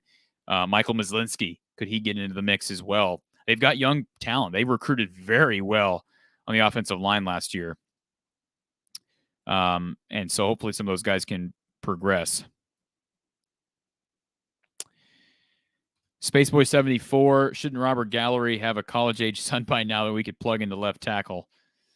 Wouldn't that be nice? I don't even know if Robert Gallery, does he have kids? I guess I don't know. You don't hear a whole... Robert Gallery's not one of those guys I hear from a ton. I saw a picture of him. I think he was at one of the games this year. The dude has lost a ton of weight. He looks like a totally different guy. I remember seeing him back in 2015 in person. He was huge. He has lost a ton of weight. Thomas... Go Iowa. It's great to be a Hawkeye. Yep, absolutely. A great day to be a Hawkeye. Spaceboy 74, Kevin Casper. Yeah, his son, certainly Kevin did he was sort of that highlight of the late 90s. You could argue Liddell Betts was as well, right? I mean, as much as that offensive line struggled, what Liddell was able to do here kind of kept the program somewhat above water. Laporta, yeah, Laporta's really good. I don't know, I don't know where he's at on draft boards. I haven't really looked. Yeah, you're right. It starts with coaching. It then goes to quarterback. It then goes to line. I think it goes in that order. I mean, you could argue it starts with coaching, then goes to offensive line. But when you see some of the issues we have at quarterback, those aren't going to fix themselves with a better offensive line. The movement of the offense will be assisted by a better offensive line, a more experienced line with better technique and strength. The offseason is going to be huge. They should have a regular year again of development. Hopefully you get some development here between now and the bowl game. Hair Trigger 83, if we get Caden Proctor next year, this might be the best recruit in Iowa for some time, yeah. I think he's probably a much higher-rated recruit than well, I shouldn't say a much higher-rated recruit, but that's why I think Iowa's going to have a hard time nabbing him. More of a hard time than they did nabbing Xavier, no question about it. Nick, this is a huge get for Iowa's offense, no question about it. Huge get. And again, there are probably going to be, whether it be this offseason or next offseason, you're probably not going to see it this offseason, but you're going to see some ramifications of Iowa recruiting so well at defensive back. Again, we mentioned Cooper DeJean. A guy like Dallas Cradith, what a trooper. That kid has worked his tail off on special teams. I was high on him when he came here. But a perfect example of someone who came here as a fairly highly recruited kid and hasn't really played besides special teams. Dallas Cradith, if everyone remembers that name, he was a 3-star kid, but the 27th rated safety in the country for class of, what was he, class of 18? And hasn't played on defense, and he stuck it out. That is such an admirable thing. I'm not saying there's anything wrong with transferring, but there are great stories like that, and I hope Dallas is a senior. I believe. No, he's not a senior. Where is he at? Let me look up Dallas Cradith here on our roster. I don't think he's a senior. I know he's got another year of eligibility. He's a junior, so he's got a couple more years if he were to exercise a COVID year. But you have to think someone like Dallas, I'm not discouraging him from returning, but you feel bad for him. I mean, in a way, because you have to think he's working hard. He's playing hard in special teams, but just hasn't gotten there defensively. And he stuck it out. So it's going to be harder for kids like that to rationalize sticking around now when you have Xavier Nwampa and guys like Cooper DeJean coming into the fold here. I will say, if you look at Iowa's recruiting class of 2022 now, I will pop this up on the screen so everybody can see it.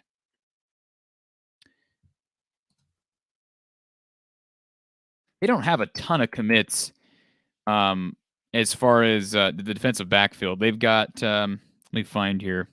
I don't know if they've got any. Do they have any? Jaden Montgomery's coming in at linebacker. They don't have any other defensive backs. And again, I mentioned they recruited pretty well at offensive line last year. And my understanding, and I have to look back let me look back at their class of 2021.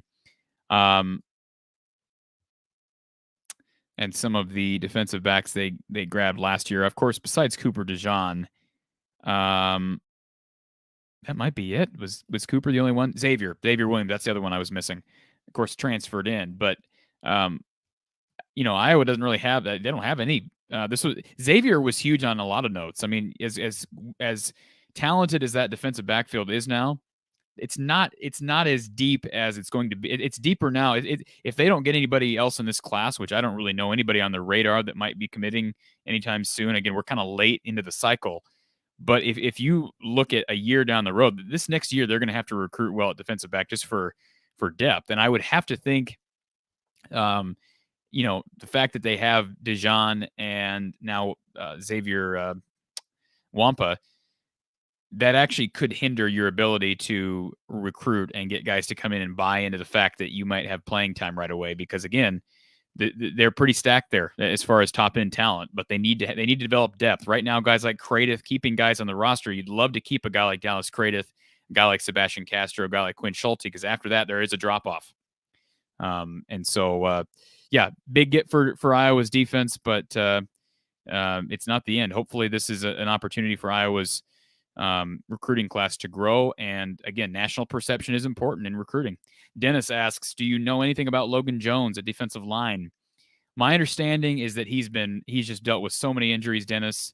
And you hope that he's coming back soon. My understanding is that he is healthy now, last I've heard, but I haven't heard anything from Kirk on this recently, but last I knew he was getting close to healthy, and that was early in the season. That was the last update that we got. So, yeah, that's a key one. If he could get healthy, again with the loss of Van Valkenburg, I don't think Noah Shannon's got at least another year. Again, we don't know. All these guys are going to stick around. Noah Shannon's just a junior, so you'd assume he's coming back, but Van Valkenburg is a senior. He's got no eligibility left. Wagner is a junior, so he should be back next year. Logan Lee, he's just a sophomore. Deontay Craig, he's a redshirt freshman. They got young talent back there, but I just don't know. Is Deontay Craig going to be a guy who's going to develop into, your every down pass rusher, run stopper on the outside like an Epinesa? I mean, Epinesa struggled actually in run protection early in his career, run coverage, but he developed into a pretty darn all around defensive lineman, which is what you want out of a 4 or 5 star kid. Craig has shown promise, but he's 6'3", 263. Doesn't quite have the size of an Ott or an Epinesa. Another guy that people might be looking at, and rightfully so, is Ethan Herkett. Remember, he got hurt early. He's just a redshirt freshman. But again, he's about the same size as Deontay Craig, 6'3", 261. So we'll see where these guys develop. But, getting Jones back would be huge because the defensive line needs to improve, specifically in pass rush. Nick, if Nwampa was a skills position player, he wouldn't think about Iowa ever. 123rd ranked offense. Skill position players will never come here. Well, Nick, I'll challenge you on this. Keegan Johnson is one of Iowa's highest rated recruits at wide receiver that they've ever gotten. If you're strictly looking at recruiting rankings, there's a reason why he played as a true freshman. Arlen Bruce, pretty darn good get. And his dad was a Minnesota guy. His dad actually called into our show before the Big Ten championship game. Arlen Bruce III, very good player, had a brief stint in the NFL, and yet Iowa was able to grab him. So that was big. Jazian Patterson, Caleb Johnson, I think those are 2 really solid running back commits.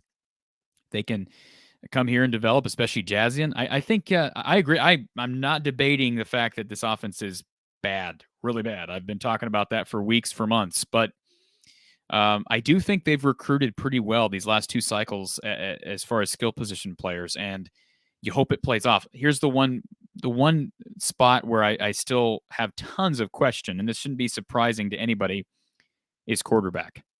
I mean, it's just, we get excited about Deuce Hogan, never plays, he transfers. You get excited about Peyton Manziel because he's a dual threat guy, he transfers. You get excited about Spencer Petras because he broke all of Jared Goff's records. Petras has been mediocre, average. Alex Padilla's dual threat, but he's got limitations. We've heard good things about Joey Labus. I've heard great things about Joey and his development from August on. Maybe he's a guy who can take over at quarterback next year. I would have to think Kirk and Brian, they're going to leave the quarterback position wide open heading into the spring. That's what they should do. There's just no question about that. What Spencer and Alex have done, and they're great kids from everything I've heard, but they have by no means secured any starting role heading into next season. There's just no question. I don't care how they play in the bowl game. They have not secured a role.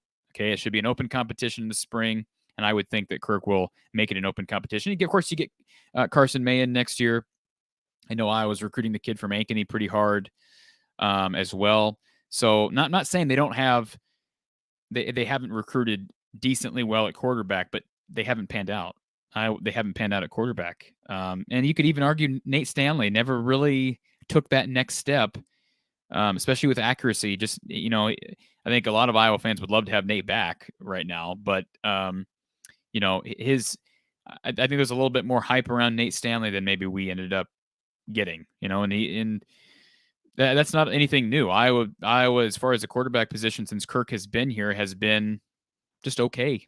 I mean, who's the only guy who's ever played in the league, really, is C.J. Beathard under Kirk Ferentz.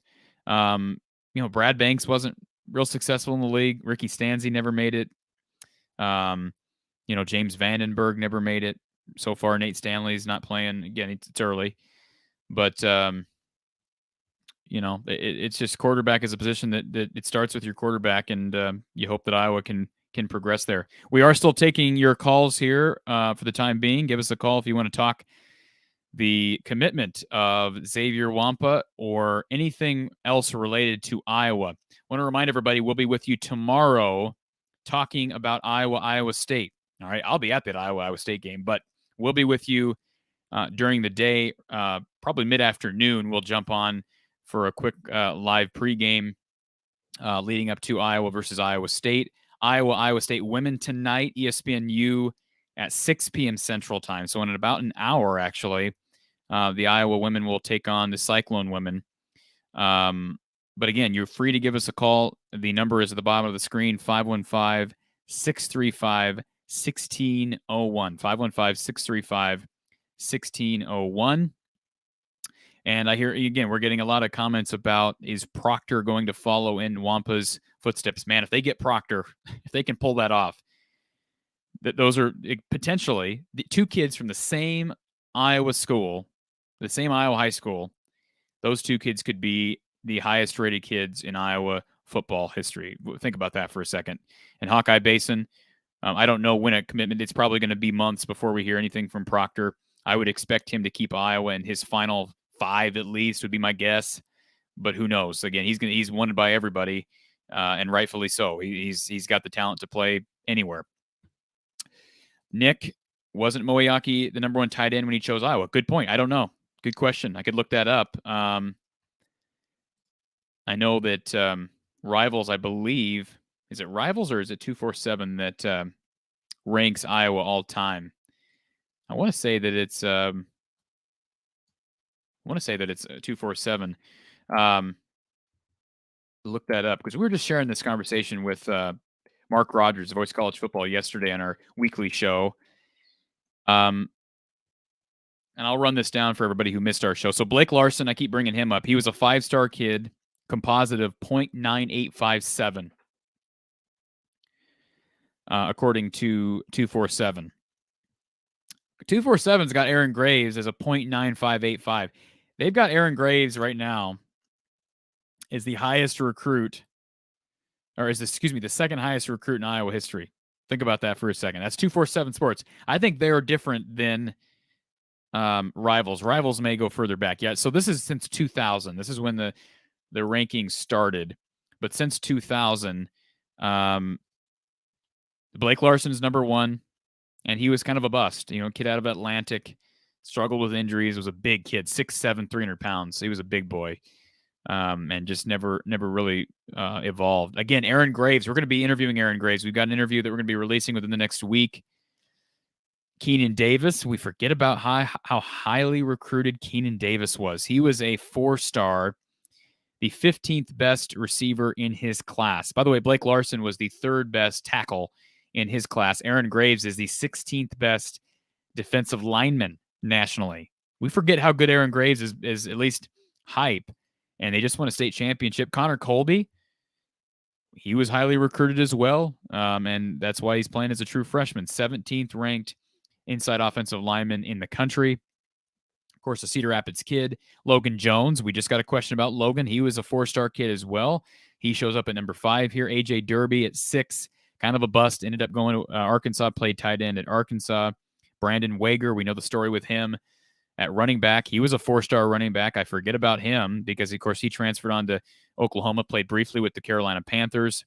Alex Canellis, the defensive tackle out of Iowa City, class of 2005, was a 4-star. Austin Blythe was a little undersized, but he's made a terrific NFL career, is now with the Chiefs. Ezra Miller, according to 247, Ezra was a top 10 all-time recruit at Iowa. He's now at Nebraska, and he's not starting for Nebraska. Cooper DeJean, number 11. Mark Kallenberger, who quit football last year, plus at Iowa, is rated as a 4-star. Wirfs was on the list as well, but below all those players we just mentioned. Tyler Endress is another kid, class of 2019, that was the 32nd best offensive tackle in the country. John Wagner's on the list. Tyler Linderbaum, Jay Shield, remember that name. Max Llewellyn, Gavin Williams shows up on the list, and he continued to go down this list. And this is a different list than what we looked at yesterday with Mark Rogers. Again, if you're looking at Rivals, you get a totally different list of players. I mean, some of the main guys are still on there. Look here. Let me give you the Rivals all-time recruits. according to our friends over at Rivals. And by the way, our plan is to have Rivals writer Tom Kakert on the show this week. So stay tuned. Again, if you haven't already subscribed, this is a good opportunity to put a plug in for the show. Please subscribe. Please help us. Please subscribe. You may have subscribed already to our Iowa at the Voice of College Football, Mark Rogers channel, where we produce a ton of football content, but we also produce a ton of football content right here on this channel, including live programming and basketball content. Iowa basketball postgame with Coach Gary Close. So subscribe here, please, if you have not already done so. Help us grow the channel. We're trying to produce as much as possible for you, and it helps us with your free subscription. So again, please do that. Kyle Williams was the guy that I think Mark Rogers brought up. He was a 5-star kid, but he was the second-ranked outside linebacker in the country. All right, so he was not the overall best in the country, but Dan Doring was a 5-star according to Rivals as well, the 4th best tackle in the country. Blake Larson was ranked 29th overall in the class of 2021. But again, injuries hampered his career.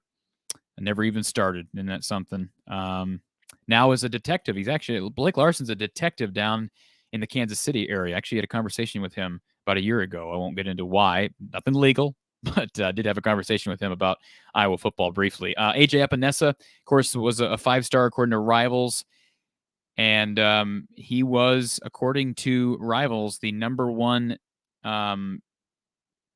strong side defensive end in the country. So there you go. There's your number 1 overall as far as position ranking for Iowa past recruits. Jordan Bernstein is a kid that comes to mind. I don't want to call him a bust. He did play at Iowa, but certainly didn't pan out the way Iowa had hoped.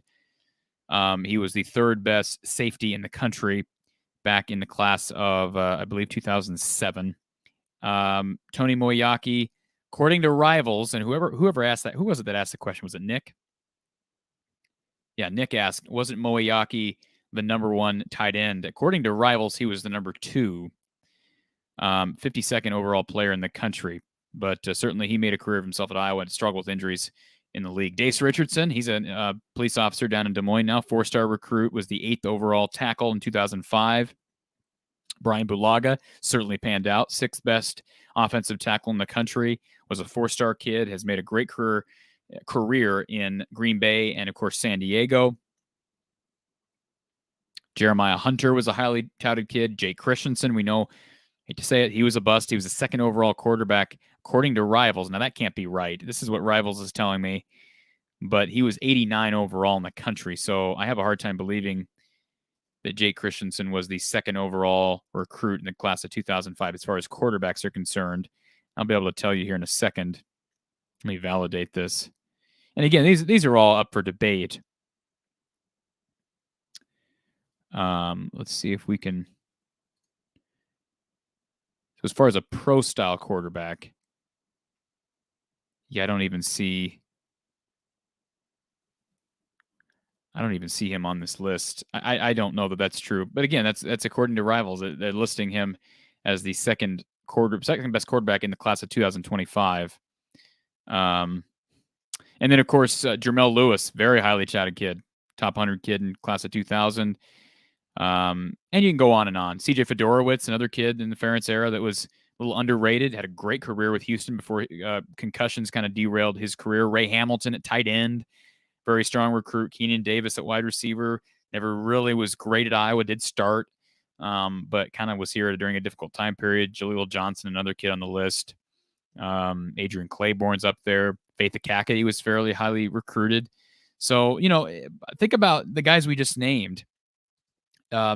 It's not always a guarantee you're going to pan out.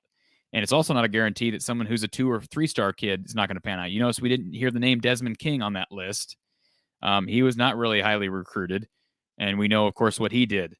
Tyler Linderbaum was on the list, but, certainly what he's done, he's going to go down as one of the best centers in Iowa history, maybe the best, one of the best offensive linemen in Iowa history. Where was Brandon Scherf on that list? How was he not one of the top 10 recruits in Iowa history? So recruiting rankings aren't everything, But again, as it relates to a guy who's as highly recruited as Xavier Nwampa, there's a reason why this is such an exciting day for Iowa fans. No question about it.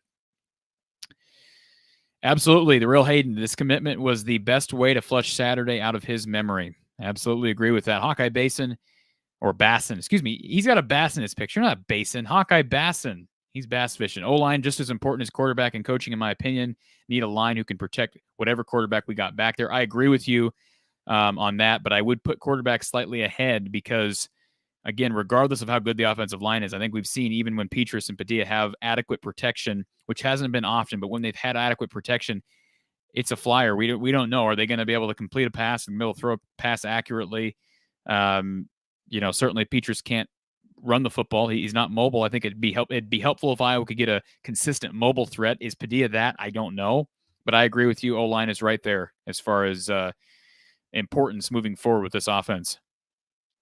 Offensive line, Hair Trigger agrees. Offensive line's important. Springtime, 0502. I was watching this in the locker room at the gym, and when he committed, I yelled out. I appreciate that, Springtime 0502.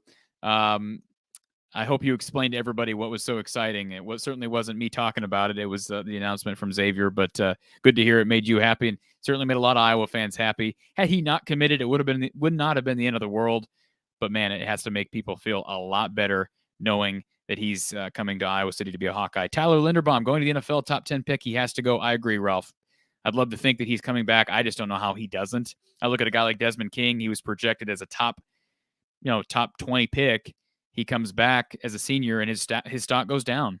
We all wanted him to come back, but it didn't help his draft stock at all. Now, it doesn't matter because he's made millions of dollars in the NFL. He's been a very solid cornerback in the league.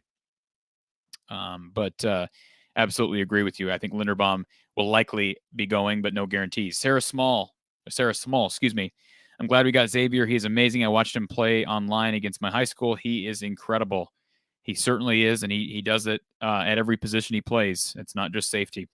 Hair Trigger 83. I think Iowa's history of putting offensive linemen into the NFL, and that Caden Proctor is an Iowa native from the same school as Nwampa, might be enough if we recruit him hard. And they're recruiting him hard. Hair Trigger. They are recruiting him hard. I hope you're right. Again, wouldn't guarantee it because we've seen other schools, powerhouses come in and nab some of Iowa's great offensive linemen. But Iowa did successfully recruit Tristan Wirfs, Tyler Linderbaum, and guys like that from in-state, Connor Colby. But there's no guarantees. But you're right. It would be huge for Ferentz and, moving forward. And the other thing we're not talking about is we're all speculating, when is Kirk going to hang it up? When is he going to retire?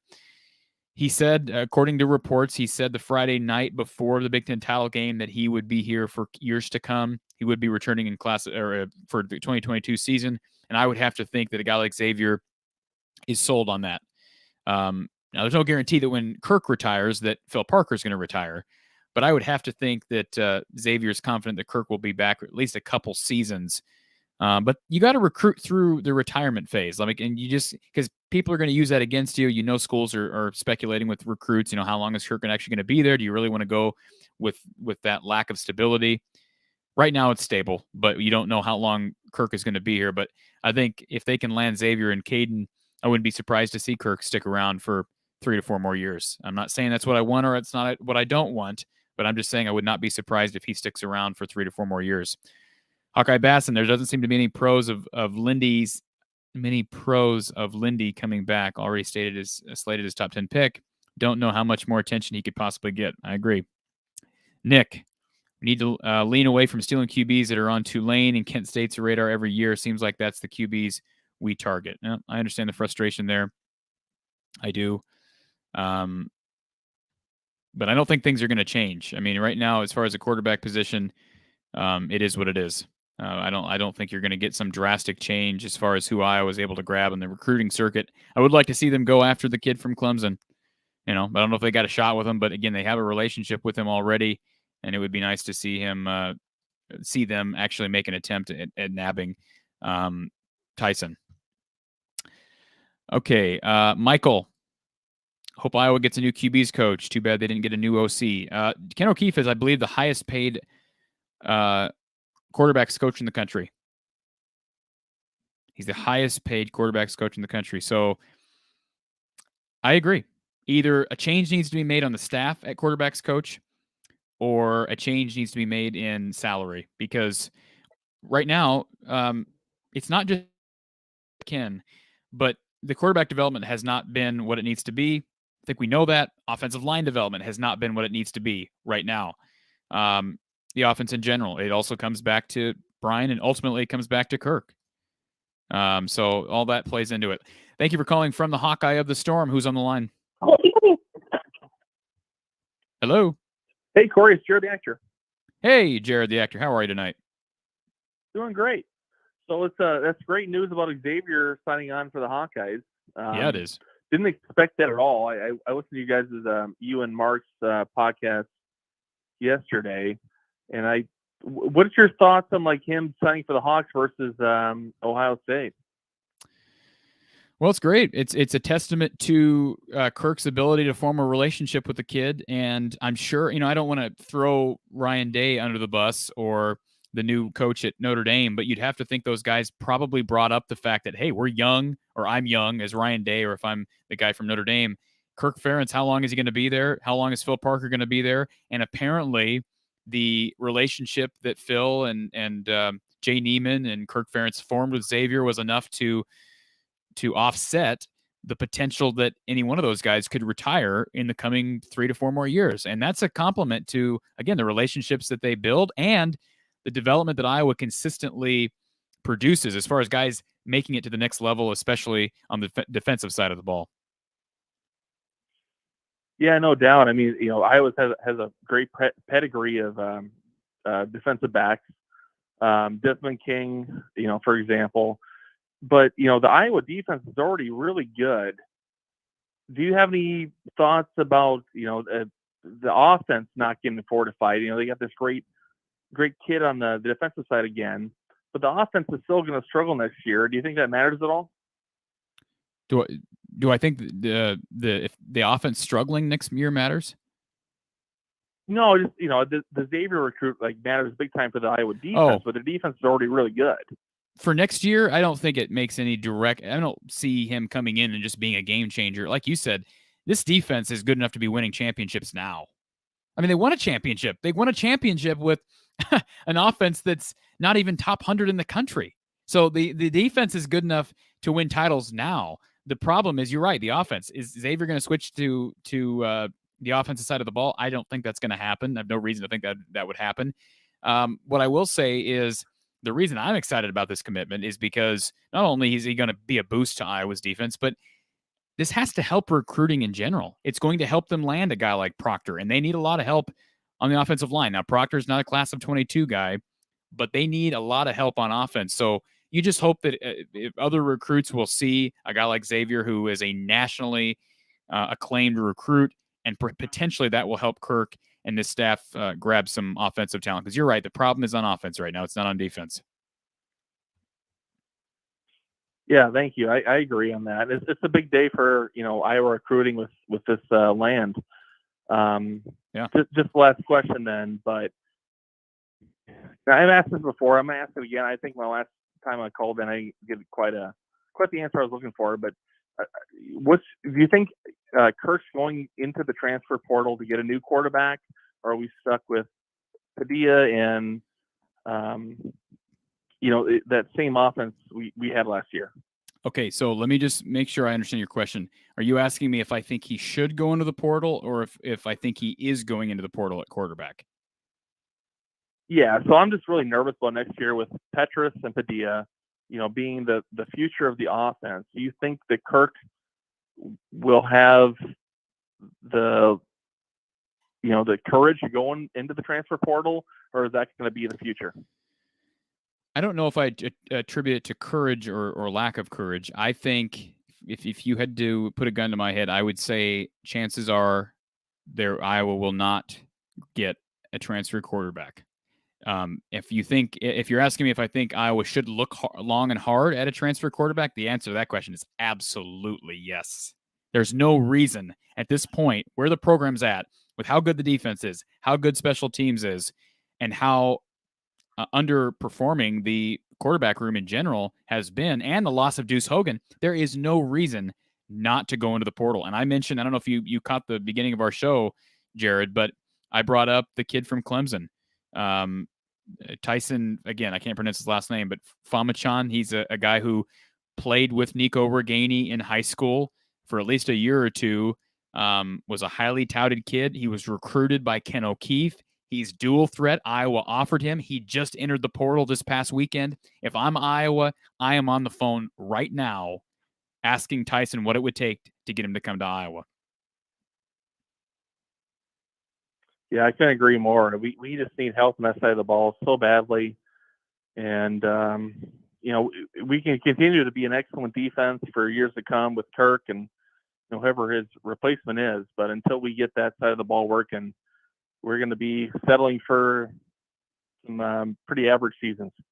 I agree with you. I mean, let's be honest, 10-3 is an above average season if you just look at record. But with the schedule the way it is next year and moving forward, this schedule was not good. Okay. We thought it was. We thought it was a good schedule, but it wasn't. I mean, it wasn't. Iowa State ended up at 7-5, man. Indiana's terrible. Indiana might be the worst team in the Big Ten. So in Penn State, what did they end up? 8-4, 7-5? I mean, and Iowa beat them without their best quarterback. I'm not trying to sound like an Iowa hater, but the fact of the matter is Iowa got real fortunate. Now, they took advantage of it. They won the West. That's a huge accomplishment. But they will not be able to repeat next year unless this offense takes a big step forward. Not with the schedule next year. It's just not happening. Yeah, I couldn't agree more. I mean, I think you and Mark went through that yesterday with the schedule next year, and that's horrifying. I'm nervous as hell for that, so we shall see. But I am too. Anyway, I appreciate your time, Cory. Keep doing what you're doing. Talk later. Thanks, Jared. Always appreciate the calls from Jared, the actor. And again, if you want to call us, our line is still open, 515-635-1601, 515-635-1601. And you're seeing this banner across the screen. I understand we're here to talk about Xavier Nwankpa's decision. And by the way, we did try to have somebody call in. We can only take one call at a time. So the line is open now. If you tried to call a moment ago, call us back now because our line is back open now. Again, 515-635-1601. The reason why we have this banner up on the screen is because this kid just entered the portal this past weekend. And I know I'm not saying that it would have been the breaking headline on all the Iowa news sources, but the fact of the matter is Iowa did go after this kid. He's a dual threat quarterback. He played under a head coach at Clemson and Dabo Swinney that has done pretty well with quarterbacks, right? I mean, I think about Boyd and they've done pretty well, Deshaun Watson. So they've got an opportunity to potentially reach out. I'm sure there's going to be a lot of schools that are going to be pursuing this kid, but Iowa has the background. If Nico Reganey is solidly here, and I'm not implying that he's not, but I do wonder because he's been passed on the depth chart, I think, by the likes of Arlen Bruce and Keegan Johnson, and maybe even Charlie Jones, you could argue. If Nico Reganey is still sold on Iowa, then you'd have to think they could utilize his connections with Tyson to potentially convince him to at least visit because he is in the portal now. And again, I haven't heard that they're going after him. I'll be anxious to talk to Tom Kakert of Rivals this week. We'll be talking with Tom during our podcast Friday. So catch our interview right here from the Hawkeye of the Storm with Tom. We're going to talk everything recruiting. It's going to be a fun show because we'll be able to talk about the Cy-Hawk games. And I'm talking women's and men's games. We'll be able to preview the bowl game. We'll talk about the transfer portal. We'll talk about Xavier Nwampa. So if you haven't already subscribed to this channel, please do so. And, of course, turn notifications on. So when we go live or when we post a video, you'll be the first to be able to catch the content. All right. Let's pop up our number here in big letters so everybody can see it. We do have another call we want to take here, but if you want to give us a call, please wait until the line opens up. Thank you for calling from the Hawkeye of the Storm. Who's on the line? Hi, this is Alex. Hey, Alex. How are you? Good. What does Xavier Nwampa bring to Iowa? Xavier Nwampa, he brings speed, he brings athleticism, he brings great hands. He's a ball hawk, but he's also a smart player. Again, he's a terrific punt returner. We'll see if Charlie Jones opts to leave. I have a feeling he's coming back, but I don't know that. If he leaves, I could see Xavier returning punts next year. He's that good. He's that dynamic. He's even at this level. And it's not like trying to evaluate a kid who's at a Class 2A school. He's playing against good competition down there at Southeast Polk, and he's performed on both sides of the ball. So I have no doubt he's going to impact Iowa in a variety of ways. But as I've said during the show, my biggest the reason I'm pleased the most about this decision is, to me, just the narrative. To me, it helps Iowa on the map, get on the map recruiting, because this class has been a bit behind. This should help propel things a bit, I think. Do you think Caden Proctor is a lock-in? I would, if you had to put, again, you got to put a gun to my head at this point, I'd probably say Proctor goes somewhere else, but I don't know that. There's a lot of time left. And again, I haven't really been able to sit down and really think about Proctor's decision with a Nwampa commitment. So now that Wampa's here, again, assuming they get him to sign on the dotted line, which I no question he will, it helps. It doesn't hurt. There's no question. I mean, had he not decided to come to Iowa today, I would have given Iowa a very slim chance of getting Proctor. Now I would say it's probably closer to, maybe 40% chance they get Proctor. Maybe it's higher than that, but that's just the feel I have. I could see some other school in Alabama or Georgia swooping in to get Proctor. But again, we've got time, and they'll be recruiting him hard. They've taken plenty of visits for both of those kids this past year, and they'll continue over the coming months. All right. Thanks for the call. Yeah, absolutely appreciate the call this evening from Alex. And again, if you want to call us, our line is open, 515-635-1601. Question here from, let me get back to it. Hope I didn't lose the question. Outlaw Josie Wells wants to know, how many sacks did Iowa get this year? It had to be pretty low. The answer to that question is 25, I believe, is what I saw. I looked that stat up, which is right middle of the pack in the Big Ten. You got to remember, the Big Ten didn't have a ton of great pass rushers this year. I mean, typically you have more standout guys. Now, Michigan and Purdue being the exceptions with Karlaftis, Ojabo, and Hutchinson. But, I look at Penn State. There's nobody that really popped off the screen for Penn State. I know they lost the kid for the season that was really dynamic. And again, Ohio State's always going to have talent up there. But to me, they're right in the middle of the pack, and they did a lot of that work with stunt plays, especially early. Iowa got a number of sacks, as I recall, those first 4 or 5 games. Again, it was off of stunt action, though. It wasn't just man-on-man beating your guy. Now, we did see Zach Van Valkenburg beat his guy off the line a time or two as the season progressed. Joe Evans, especially bigger guys, can sometimes use his lack of size to his advantage and quickness. I still believe Iowa needs to. I think Aaron Graves is potentially, even though Nwampa is, as far as the recruitment, he's going to be the highest touted kid in this class. There's no question about that. And this may shock people that I'm saying this. I still think Aaron Graves has the potential of making the biggest impact early. I could be wrong on that, because Iowa has a lot of depth at defensive line. I just don't see anybody who just jumps off the page, jumps off the field, who's explosive in pass rushing. And I think Aaron Graves could be that guy. Maybe he won't be, but I think he could be.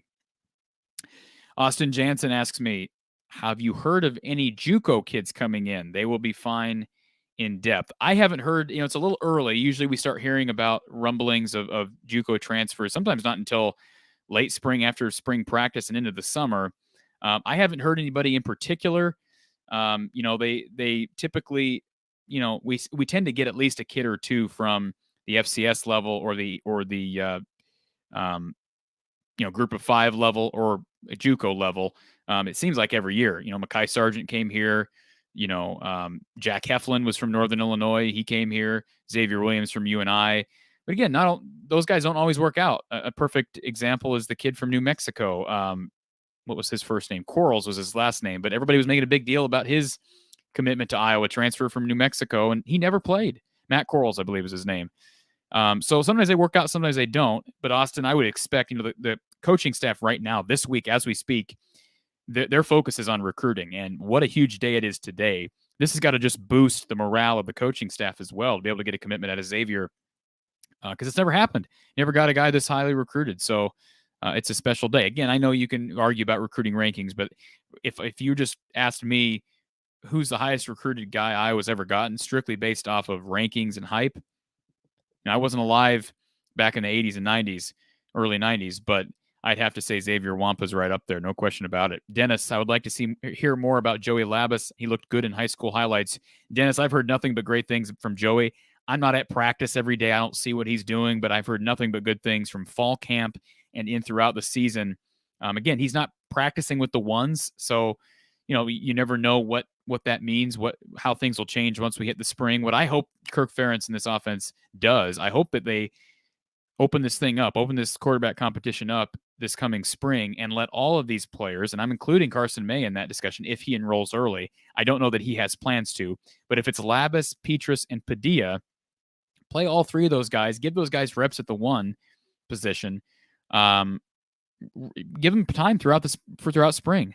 Let's not just do this thing where we, like early 2020, where Kirk Ferentz endorsed Spencer Petrus as the best quarterback on this roster, and we were made to believe that there was this big gap between Petrus and Padilla.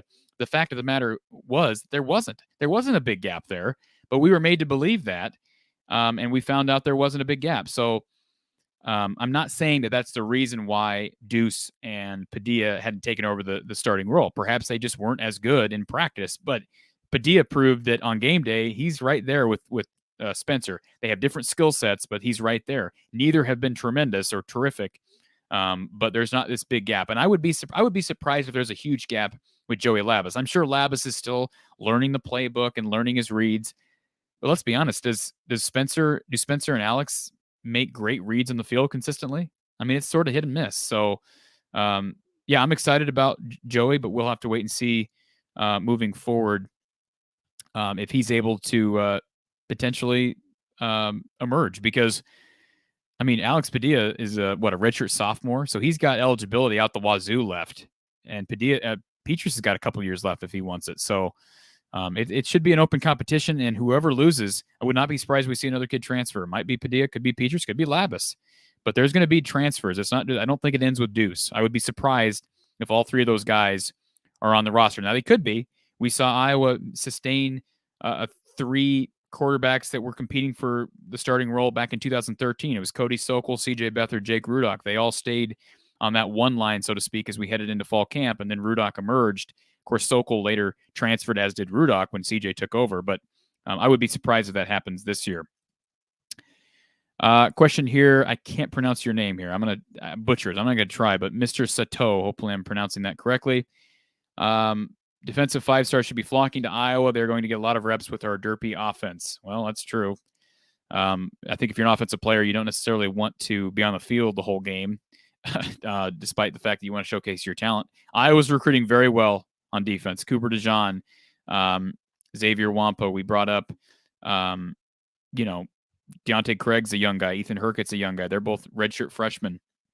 They've got a lot of young talent. They're recruiting well. Aaron Graves is going to come in next year and I think have an opportunity to make a difference early. Hawkeye Basson. I wonder who was after Petrus. Texas A&M School of the Blind. Glad we stole him. Well, let's give Spencer some credit here. Mr. Basson. He was highly recruited. Oregon State. I know Oregon State's not winning national titles, but I believe he was committed there, and he was a 4-star kid. Now, sometimes we got to understand. Sometimes a kid commits to a school, and sometimes you get a kind of a bump in these ratings. So I don't think the coaching staff really cares about ratings.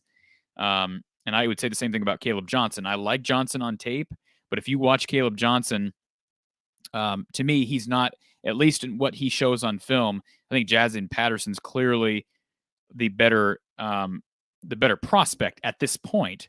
But they're both 4 stars according to the rankings now. So, we shall see on that one. Showtime here brings up, congrats on keeping your 4-star or 5-star stud in state. Iowa always has great DBs. Xavier made a great decision. Appreciate that from Showtime. And absolutely agree. Huge get. Just a huge day all the way around. David Cobb, Jennings Dunker, that's another guy we haven't mentioned. They'll have a chance because the offensive line certainly struggled this year. Brand Miguel, Padilla did have an offer from Georgia. I will say this, Brand, that Georgia does offer a lot of kids. I believe they offer Deuce Hogan. They throw a lot of offers out. We've heard that from Georgia fans as well. They've made that comment that they do offer a lot more kids than maybe an Iowa does at quarterback. TJ Hawkinson, number 66 ranked tight end in 2016. Yeah. He was probably the best tight end in that class, no question about it. So rankings don't mean everything. Perfect example. Petrus had offers from Nebraska and Louisville. Can you imagine him in a Husker uniform? John, we have an opportunity to take a huge step forward based on recruiting talent. If Labus or Carson May could play, it could get fun. Brian wants Nate Stanley back. I understand. Totally understand. And we'll be right back. I'm going to grab something here.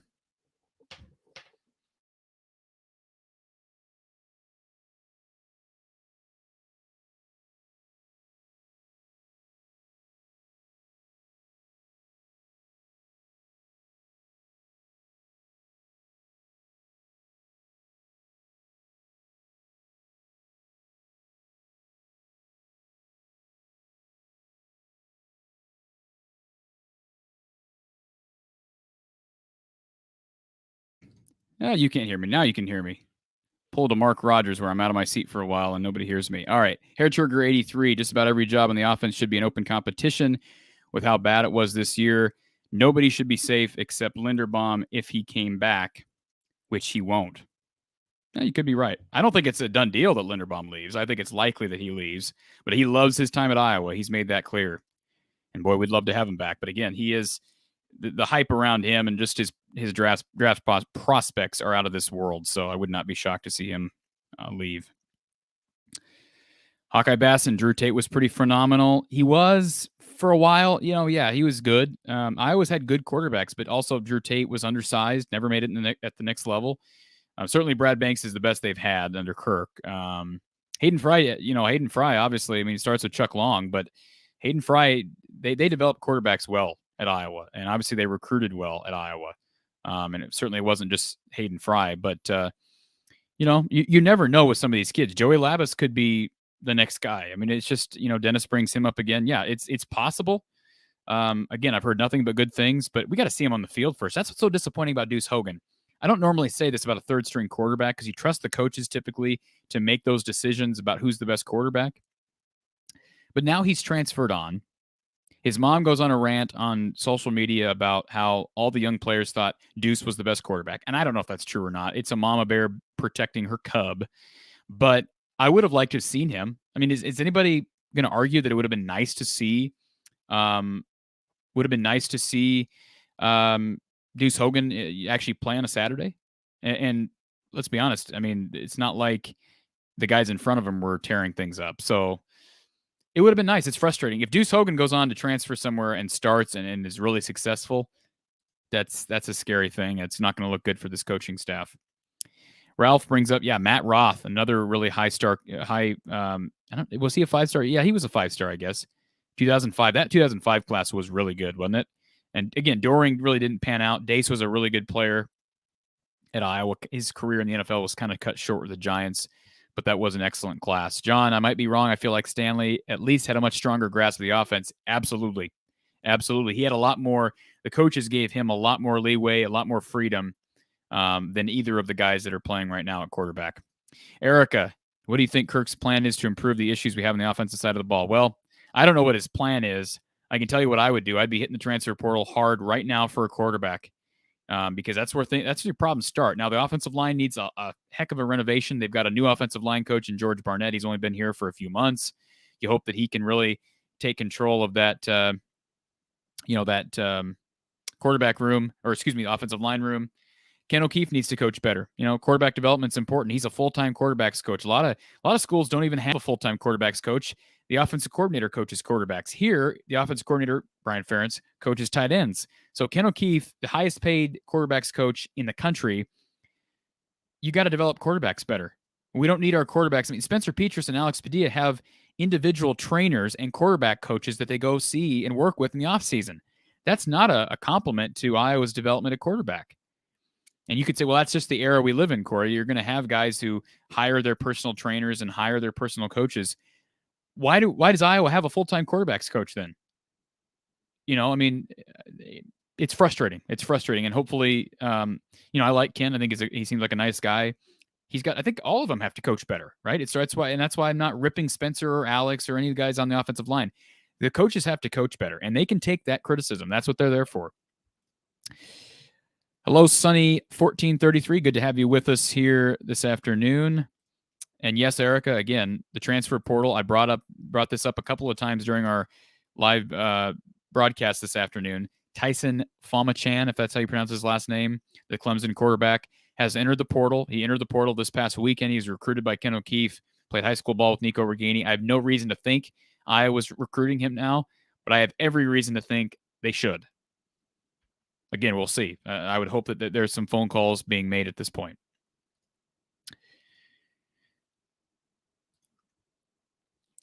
The Outlaw Josie Wells wants me to do an abbreviated version of Hayden's Hokey Pokey in the show to celebrate. It wouldn't be a Hokey Pokey, the Outlaw Josie Wells, without Don Patterson. I'll bring this up to Don. The next time we're on, just for you, I'll ask Don if he's willing to do the Hokey Pokey. If Don's willing to do the Hokey Pokey with me, I will do the Hayden Fry Hokey Pokey. All right? So appreciate the request there, but I got to have a Hayden Fry product in here to feel comfortable doing that. Ralph, Moyaki, and Dace, yes, they were terrific, and they were on. I forget they were on the same high school. I didn't know that. I totally forgot that. If that's the case, 2005 class was out of this world. Hair Trigger, getting Proctor is going to be difficult. He's going to have offers at all of their top schools. It's important to snag the good in-state recruits. Not a great sign if you can't keep your own state's talent around consistently. Brand Miguel, I think Kirk stays until he has an all-time Big Ten win record. You could be right on that. I've thought about that as well, Brand. I have absolutely thought about that as well. Alan, he asked me what I think about Deuce Hogan leaving Iowa and all the recruiting. Alan, I'll tell you what I think about it, but I also want to refer you back to a video that I produced here on this channel from the Hawkeye of the Storm. So if you haven't already subscribed, be sure to subscribe. But check out the video we did about Deuce Hogan entering the portal earlier. What was it, last week when he entered the portal? And you'll get kind of a synopsis of how I feel about Deuce's entry into the portal. I have no reason to think Deuce was the best quarterback on the roster. But I have no reason to think he wasn't, because right now I don't have a whole lot of confidence in Iowa's QB evaluating powers or abilities. And that's no offense. Again, nothing personal. But I keep going back to the fact that we were made to believe that Spencer Petras was by far the best quarterback on the roster. We were made to believe that in January of 2020. And it wasn't until mid-season of 2021 when Petras goes down that we finally see Alex Padilla and we realize, oh, there wasn't this huge gap. So that makes me wonder, was there really a huge gap between 2 and 3? Was there a huge gap between Padilla and Hogan? I don't know. If Hogan goes on somewhere else and it just tears it up, and I'm not saying he will, but if that happens, I will have serious questions. Doug, I think we lost Tracy because of the offense, not because of the team. And Doug, you got to keep in mind, he wasn't playing much. I mean, he played the Big Ten title game, but he's not getting targets. He got them early in the season, didn't really make the most of them. And Keegan Johnson, Arlen Bruce, Charlie Jones, those guys have emerged in front of him. And I wish Tyrone Tracy all the best, but he just wasn't going to play. He wasn't going to play, not as much as those other guys. And certainly I wish him all the best. Hopefully he goes to a place where I heard he's cousins of David Bell, so maybe he ends up at Purdue. Again, haven't heard anything that he's even interested or Purdue's interested. Certainly doesn't have the athleticism of a David Bell. And let's remember, Tyrone Tracy is a former running back. So maybe he plays running back somewhere. I have no idea. We'll have to wait and see, but wish him all the best. Hair Trigger, appreciate this compliment. He thanks me for doing the show. 20 years of being a Hawkeye fan. This is the first year I've actually watched shows outside of the game itself. Well, that's a compliment, and I appreciate that a lot. I give a lot of credit to Coach John Patterson. I know we've only had him on maybe one time here on this channel, but we have him on all the time for post-game shows at the Iowa channel. Thank you for your support. And if it wasn't possible, or if it wasn't for Don Patterson, it just wouldn't be possible. So thank you for that compliment. Brian, I agree. It'd be nice to see Iowa go into the portal for a QB. No question about it. To me, that's the best route at this point. Not saying that you definitely have to start a guy from the transfer portal, but you need someone to at least ignite a flame of competition in that quarterback room.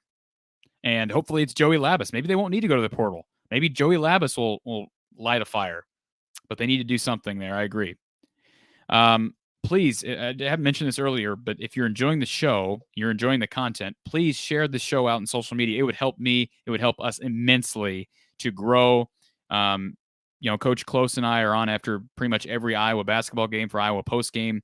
the expertise that Coach Close brings to Iowa basketball and just coaching is just through the roof. He's right there with Don Patterson. He knows so much about the sport and so much about Iowa hoops and Big Ten hoops, and he just does a tremendous job. Help us grow that show. Please share our show on social media. And again, if you haven't already subscribed, please subscribe from the Hawkeye of the Storm right here on YouTube. Ralph, if J.J. McCarthy is named Michigan's QB next year, McNamara will be in the portal. Cade would be the perfect QB for Iowa. He's 15-1 as Michigan starting QB with 3 years left. Could be right. Could be right. I have no idea. I mean, McCarthy hasn't really shown much through the air this year, my understanding of it. At least he didn't against Iowa. So, McNamara's done what he's needed to do. He may win a national title. So Ohio State can do it, but I don't know. Is Michigan going to make a quarterback change after winning a national title with Cade McNamara? That's an interesting conversation to have, but you're right. He would fit into the mold of an Iowa quarterback. He does what Iowa quarterbacks are supposed to do, right? But he just does it better. Space Boy, how about Combe, the junior college transfers for a QB? That's how we got Banks. I remember. I don't know what he means by COMB. Yeah, they could go the junior college transfer route. There's not many Brad Banks out there, I don't think, but that's certainly an opportunity that Iowa needs to look at. Dr. Pisswater's here. Thanks to the kid for picking Iowa. Pay him back with championships. Absolutely. 76 watching, only 31 likes. Thank you, Outlaw Josie Wells. Please hit the like button. Again, share our show out. It does help. It does help us in the algorithm, and it helps us grow. And we need to get to 1,000 subs here to help this channel really take off. We've gotten to, we're over, close to 1,300 subscribers over at the Iowa at the Voice of College Football channel. Now we're really working on getting this channel built. We're going to keep producing content over the Iowa channel. Don't get me wrong. But if we can get this channel to above 1,000 subscribers, I will be a happy camper, and we're going to be with you throughout the off season, throughout the college basketball season, again, for post-game shows, live shows. So there's no reason not to subscribe. Free to subscribe. You're welcome to turn notifications on as well. But again, please hit that like button and share our show on social media as well. Gold Sabretooth, Iowa's offense has been subpar since Greg Davis. Let's be honest, though, Gold Sabretooth, it was not that good under Ken O'Keefe either. As you look at rankings, and I know that doesn't tell the whole story. Besides the year with Brad Banks, and of course they were really good on the ground under Sean Green, or with Sean Green, they've never been great. And let's remember, they did win, 12 games in 2015. Now, I get the defense was really good, but they had a really good quarterback with Greg Davis and C.J. Beathard. They had Tavon Smith, who was a good wide receiver, although they were really thin at wide receiver, but they kept those guys healthy. Matt Vandenberg was on that team, Akram Wadley. They had good players. Austin Blythe was recruited after that 2015 Big Ten championship appearance. But you're right, it hasn't been really great anytime. And you bring up a valid point. The common denominator throughout all this is Kirk Ferentz. And I love Kirk Ferentz, but that's why I'm advocating if Kirk's going to continue to coach here for the coming 2 to 3, 4, 5, even maybe 6 years. I can't imagine him going more than 5 or 6 years. But if he were to even go that distance, I think he needs to renovate this offense. It needs to be renovated. It's not a matter of, we got to get our quarterbacks better. There's too many things going wrong right now with this Iowa offense. I think they need a renovation. Hair Trigger, he brings up a quarterback's coach. I don't think they're getting rid of Ken O'Keefe. I'm not going to comment whether I think he should be fired or not. Again, I've talked about being open about those decisions after the season's over. So after the bowl game, I'm happy to talk about what changes that I think Iowa should make on the coaching staff. But this is a valid point. You could make an argument that Ken O'Keefe is not doing a good enough job. But again, we shall see, because Joey Labus, I've heard good things about him. At some point, though, it comes down to decision-making too. I mean, if Iowa is, or if they're confident in Joey Labus, or if it's a year from now and they're confident in Carson May, at some point you got to set pride aside and say, look, I don't care if Spencer Petras is older. I don't care if Alex Padilla is older. Labus is our guy. He's a guy for the future. He's the guy we want. Or if it's Carson May, same with him. Or if it's a transfer, you got to do what's best for the offense now. And forget about experience. This offense is so far behind what it needs to be. There needs to be some major changes. Jared the actor, thank you. I'm by no means am the voice of Iowa sports, but thank you for that compliment. I appreciate that. It certainly is a big compliment, and appreciate all the support and all the listening ears we've had on here. And we've been on now for over 2 hours, so people are excited about the Nwampa decision. Ray says, "Will I replace Dolph as the play-by-play one day? Who will take?" Or he says, "I will. I will replace Gary as the play-by-play guy one day. Who will take Ed's job?" I think Don Patterson, right? Somebody requested that earlier in the season. Now, again, I'm just joking, of course. Anybody who's thinking I'm comparing myself to Gary Dolphin, who's terrific, I'm not. But somebody did comment on this earlier in the year. That would be so fun to call a game with Don Patterson. Can you imagine that, Ray? That would be great, man. It would be great. I appreciate that. Again, I'll take that as a compliment, but I don't think it'll ever happen. Robert, QB is an issue. Iowa started one senior, one junior, two sophomores, a freshman on the O-line. The freshman was a 4-star, 3-star offensive lineman are in the wings. 3 4-star offensive linemen are in the wings. I think the O-line improves next year. I would have to think it will improve as well. Absolutely agree with you on that. I am concerned that guys like Jack Plum, Kyler Schott was good, but he also had his moments. But Plum, Schott, you could argue Ensign Britt haven't really taken hold of their positions completely. Why haven't they done that? These are guys who have been in the program. All those guys have been in the program 3+ years. So, that's concerning. Cooper DeJean, I believe, was a 4-star recruit, Space Boy 74. And there's a reason why he played this year. No, didn't play a lot on defense, if any, but he played a lot on special teams. And I would expect, especially if Iowa loses guys like Belton, guys like Hankins, even Moss potentially, DeJean has a chance at playing time immediately next year. Andy, with Xavier's commitment, I think Proctor and Casper commit. I get the feeling that trio wants to do something special. I also think Casper becomes a 5-star. Wow. If that happens, if you're right, Andy, we're going to be doing these shows a lot more because that would be, you could argue, I think you probably, we talked about the 2005 class, how strong that class was, but this would be, if they could grab Xavier, Proctor, and Casper over the course of 6 months, it would be the strongest stretch of recruiting Iowa's had probably in the history of the program. I don't think that's hyperbole at all. And boy, that would be huge, wouldn't it? We are still here live. You want to give us a call? You were still here live at least until the beginning of the Iowa women's basketball game, which begins at 6 p.m. Our number is 515-635-1601. We take a call at a time. Right now, our line is open, 515-635-1601. We're talking all things Hawkeyes. We're talking Xavier Nwampa's commitment to the Hawkeyes and what it means moving forward for recruiting. Richard, maybe Iowa can pick up Oklahoma's quarterback. He is committed to UCLA, is my understanding. He is committed to UCLA, and Iowa never really had a chance with Spencer Rattler. Doug, we need an offensive line. No C that can make decisions about what talent he has and how to play it. I would agree. And I think I think Brian Ferentz can do it. I'm not saying he can't do it. I don't know that he has the resume to put your trust in a guy like Brian Ferentz. I just don't think he does. I've said that before. That's not an insult to him. I just don't coordinate in the Big Ten. As it relates to decision-making, though, I think he can, if the right pieces are in around him and Kirk Ferentz helps him, I think potentially this offense can be at least decent. Do I think Brian Ferentz is going to make this offense elite? No. But it doesn't need to be elite. It needs to be decent. It needs to be top 75 in the country. If it can be top 75, they're competing for West titles every year. But as it is now, they're really not. You can say, well, they always finish top 2 or 3. They've won 2 in 11 years?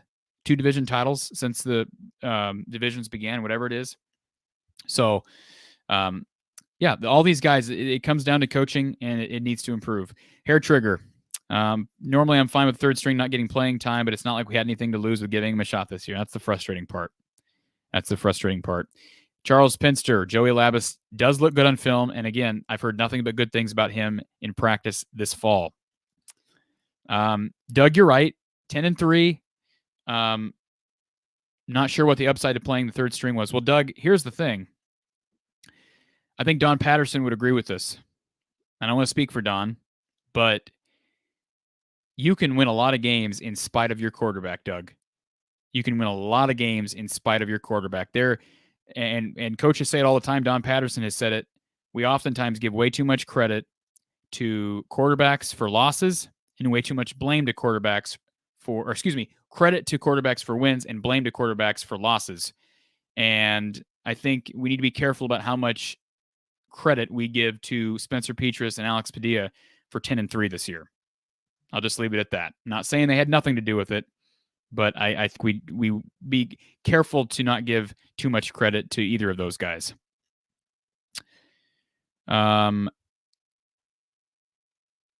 Charles wants transfer portal action for the wide receiver spot and offensive line. I think we're good at wide receiver, Charles. I'm surprised. You're not the first person who said that, but Keegan Johnson, Arlen Bruce are true freshmen. Charlie Jones may come back next year. I know they lost Hudson and Tracy, but I don't think they necessarily need to hit the transfer portal hard for wide receiver. Cooper's gone as well. Not that he played a lot when he was here. Jackson Ritter is a walk-on. He played a decent amount, but I think you've got a solid top 3 right now. And then Nico Reganey, I mean, I don't know, you get a guy from the transfer portal, you're probably going to lose one of the guys you have now. And they may lose somebody anyways, but I don't think a wide receiver is a huge concern of mine at this point. Chuck Long averaged 5 pass attempts in high school. He ran the option offense. Well, yeah, he obviously, Hayden Fry and Bill Snyder and those guys knew what they were doing bringing Chuck Long here. That's for sure. Andy wants Ken O'Keefe to hit the road. I understand. I've heard that before.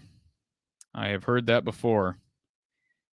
again, I'm not saying it's not saying I do or don't agree.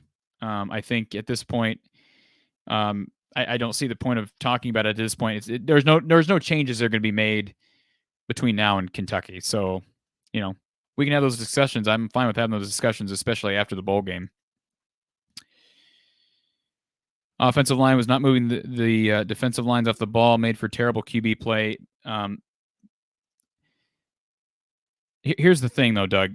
You're right, but anybody who watched these games, anybody who evaluates these quarterbacks would tell you that neither of these quarterbacks played well this year. They just didn't. There's no way you can make an argument that Spencer Petras and Alex Padilla played good football this year. There were moments where they played okay. There were throws where Spencer Petras put the ball on the money deep. There were moments where Alex Padilla hit some nice crossing routes and made some plays down the field. But consistently, the quarterback room right now grades out well below average. And I'm not saying you're wrong about the offensive line. The offensive line is not good either, but the quarterback position is well below average right now. And that's something Iowa needs to fix. Spaceboy 74, at some point, I would think pulling all these premier defensive recruits would start to pay off on offense as well. Not necessarily. I think schematics play a big part of this, reputation. If you're a wide receiver, why are you coming to Iowa? I mean, I give him credit for grabbing Arlen Bruce and Keegan Johnson. I give him a lot of credit. But, I mean, Samir Smith-Marset is on a roster right now. But besides him, what wide receiver has come from Iowa that's playing at the next level? There isn't any. So, I understand the thinking there that it should help, and hopefully it does, especially with Xavier, because he's so highly recruited that you would have to think that gets the attention of other recruits. Spencer, not Petras, Spencer Hobbs says, I think that having a QB that can move around would open up the offense and make Iowa less predictable. Absolutely. And if Spencer were just a, terrific pocket passer, that'd be different. But Spencer struggles in the pocket as well. Not only can he not go outside the pocket, he struggles inside the pocket. He struggles moving around in the pocket. He struggles stepping up into the pocket and making throws when pressure comes from the ends. Again, it's not knocking Spencer.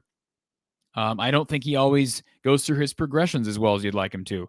His pre-snap reads seem to be, again, I'm no quarterback guru, but just from what I'm seeing when I watch him, especially on replay, sometimes I don't see him. I mean, I watched against Michigan on Saturday, at least one occurrence where he never even looked to the left before his snap, and he had a free rusher come from the slot corner and blew up the play, and that was it, and never even looked to the left. I mean, that's just basic element of quarterback play. Don Patterson will tell you that. You should have the same habit of looking, whether it be right to left and back to the center or left to right and back to the center, every single play as a quarterback. It should never change. So when you see someone not even look one direction, that's not good. And I'm not putting it all on Spencer. A lot of it does have to do with development, but quarterback play has to be better.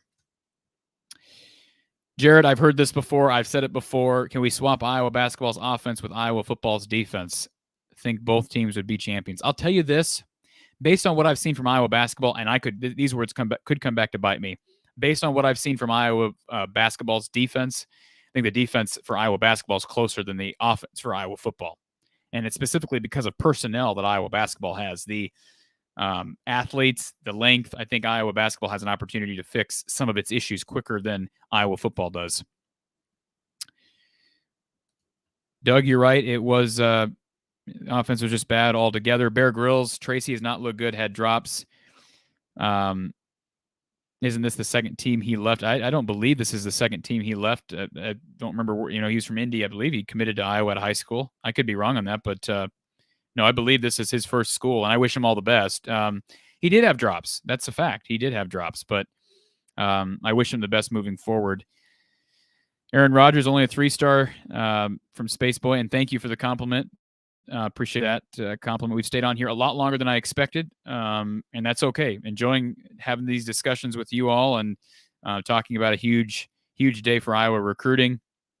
Yes, please smash that like button. Don't smash the screen on your phone or your computer, but smash that like button. Appreciate that completely. Heard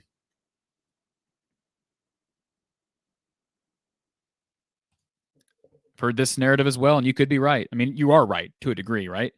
This is Ferentz's offense, so I don't know how much it's going to change unless Ferentz makes adjustments. That's why I think it starts with the head coach. We can criticize Ken and Brian all we want. It starts at the head coaching position. I do agree with this as well. I think whenever Kirk leaves, Ken O'Keefe would leave as well. I do agree with that. And maybe Phil. I hope not, but I could see that happening as well. Bear Grylls, they went 10-2. There will be no firings. I agree. I don't think there'll be any firings. When is the last time Iowa started a freshman QB all year? I have no idea. I mean, it hasn't happened that I can remember in my lifetime. And that's the problem with Iowa sometimes.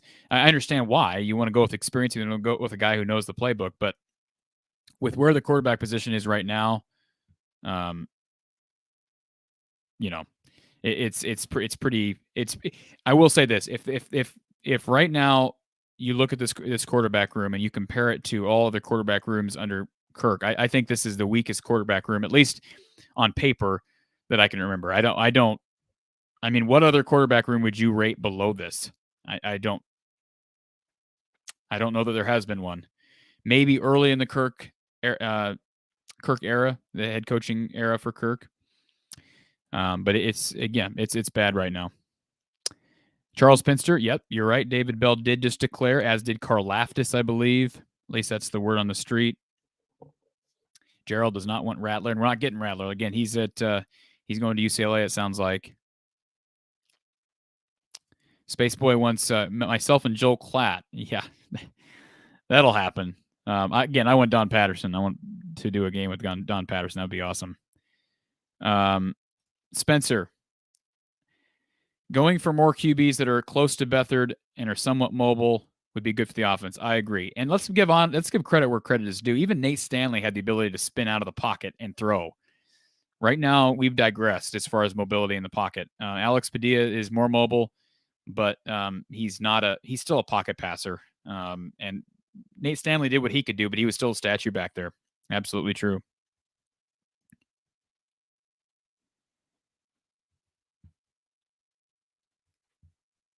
All right. Brian, appreciate this compliment again.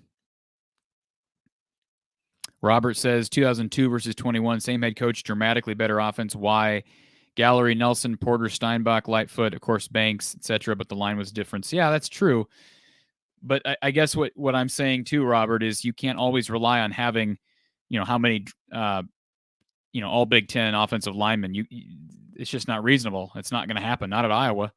At some point, you've got to improve quarterback play consistently. You got to improve play calling consistently in order to be able to offset what are at times going to be deficiencies. Iowa, just since 2002, they don't have just these stellar offensive lines all the way across. They have good pieces, but collectively, it's never as good as you'd like it to be.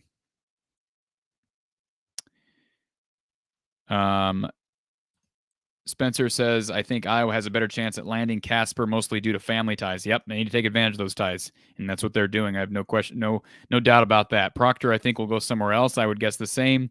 With Xavier choosing Iowa, it puts Iowa in a better position. I agree with everything you just said there, Spencer. Doug, QBs get credit and a lot of the blame, the issue on the field was OC, O-line, and schemes. But, Doug, we can't take away from what the QBs are struggling to. It's not just one or two things. It's a bunch of things, and QB is part of it. But you're right. OC is part of it. Play calling's part of it. Schematics are part of it. O-line's part of it. Drops were part of it from the receivers at times. There's a lot of places for this offense to improve. Hugo Main, thank you for liking and subscribing. And if you haven't already done so, please imitate Hugo Main. Thank you for that. Appreciate that. Go Hawks, absolutely. Space Boy, how often will we keep doing Iowa football shows beyond the season? We need our fix during the long off season. Well, we'll do it as much as there is to. I mean, we'll continue to do shows when there's items to talk about, right? I mean, I can't get up here and just talk about what I ate for breakfast that day. I'm happy to talk about when Iowa grabs a big-time recruit. Hopefully we can talk more about big-time wins, recruiting, especially guys like Casper and Proctor. But I'd be happy to do this. And, of course, we're on regularly for basketball through March. So hopefully beyond March. But, yeah, appreciate the support there, Spaceboy74. You're right, Charles. We do need depth at wide receiver. Agree with you there. Again, I think that's probably a focus of the 2023 class would be my guess. Jermaine, I'd like to see Kurt get rid of Ken O'Keefe, hire someone that's played QB to be the quarterback's coach. Chuck Long.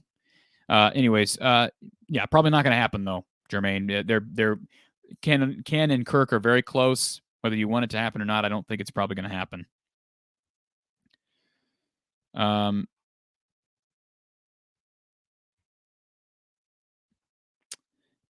apologize for some of these bots in here and the spam that we keep getting. I'm blocking them as they come in, but it's hard for me to keep track and keep up with it. Doug, appreciate your support. Thanks for jumping on, and I know you enjoy the basketball shows as well. And yes, time to prep for the Iowa women's basketball game. Starts in a couple of minutes.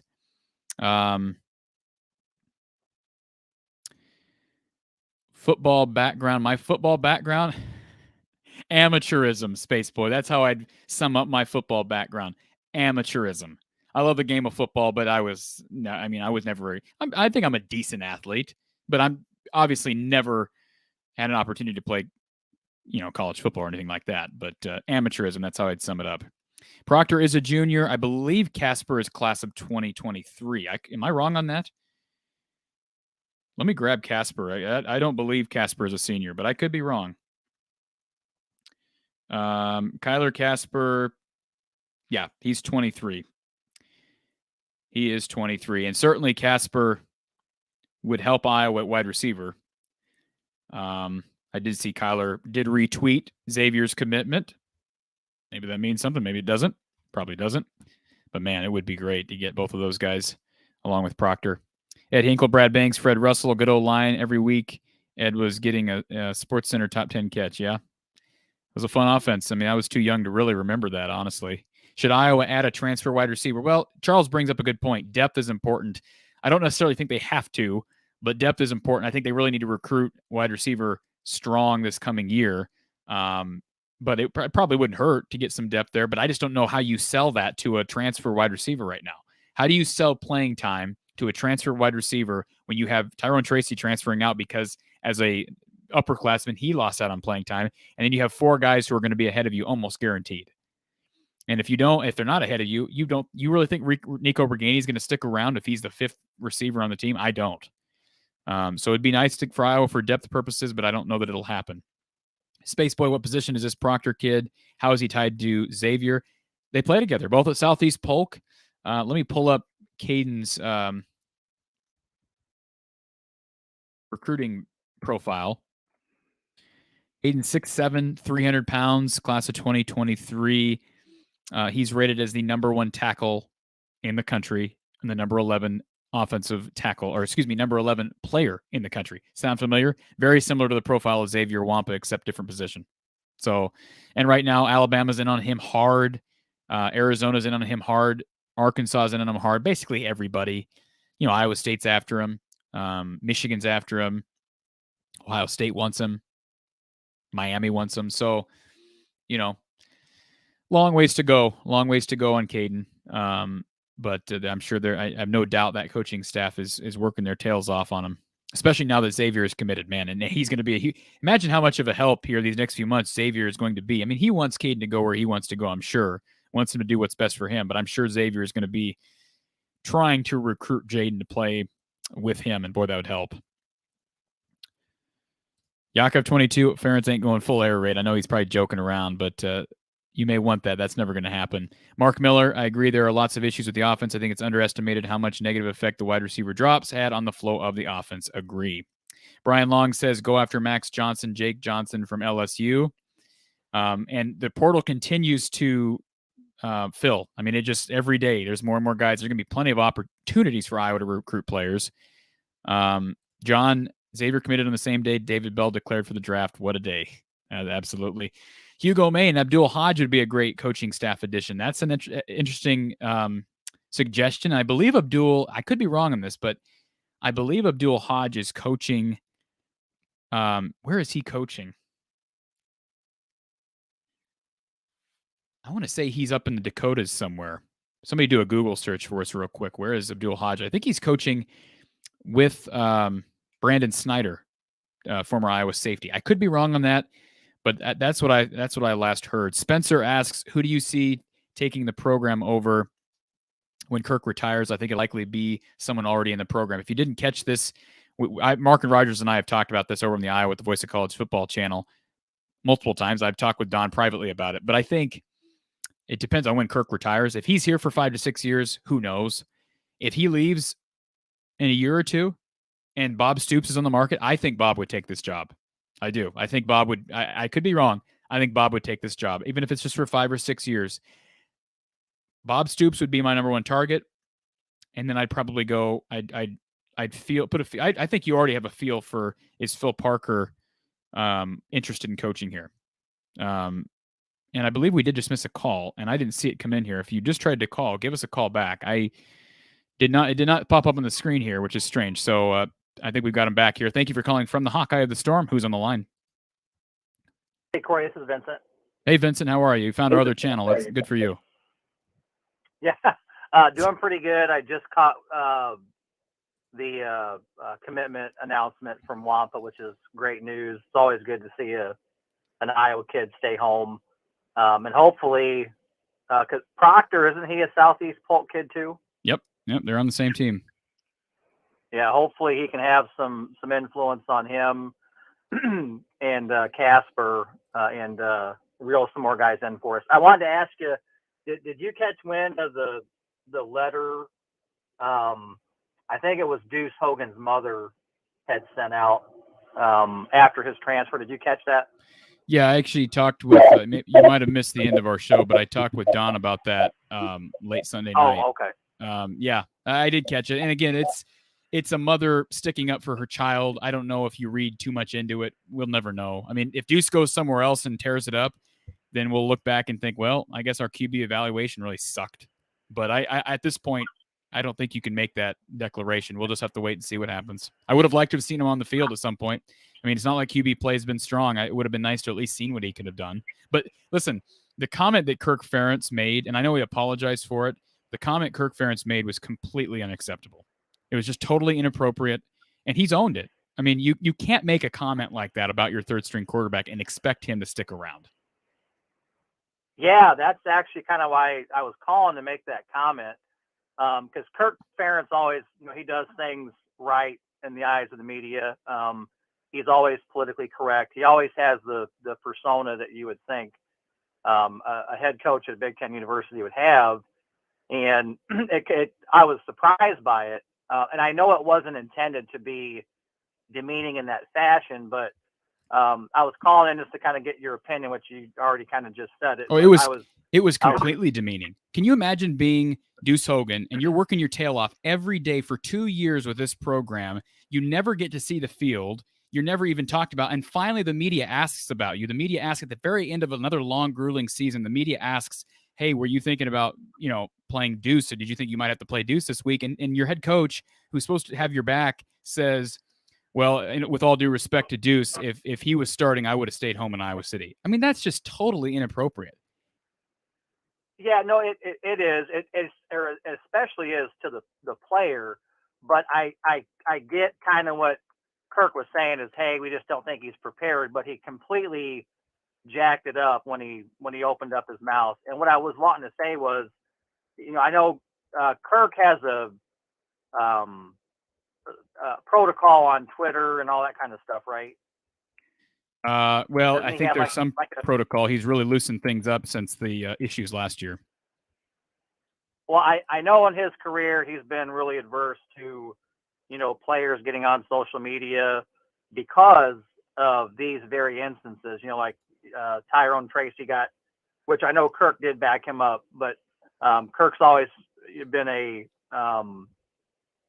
I guess, kind of against the social media aspect because of how things can be interpreted, and players, speaking or saying something that could be, misconstrued. But then, here Kirk does the same darn thing towards a player. Now it's cost him a 4-star quarterback. And not that, I've watched tape of Deuce. He's a strong arm kid. He's much more mobile than Petrus. And I agree with you. I'd have loved to see him on the field to at least see what he can do, because he's got a darn good arm. But I thought, here, Kirk is so adamant about, maybe not having our kids or our players on social media because they might say something that they shouldn't. And here he does the same darn thing. I just thought, man, you got to, I just thought it caught me off guard, I guess.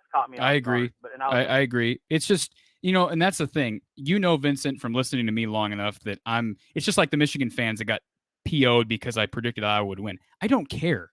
I'm going to speak what's on my mind. And the fact of the matter is, I love Kirk Ferentz, but it was completely inappropriate what he said.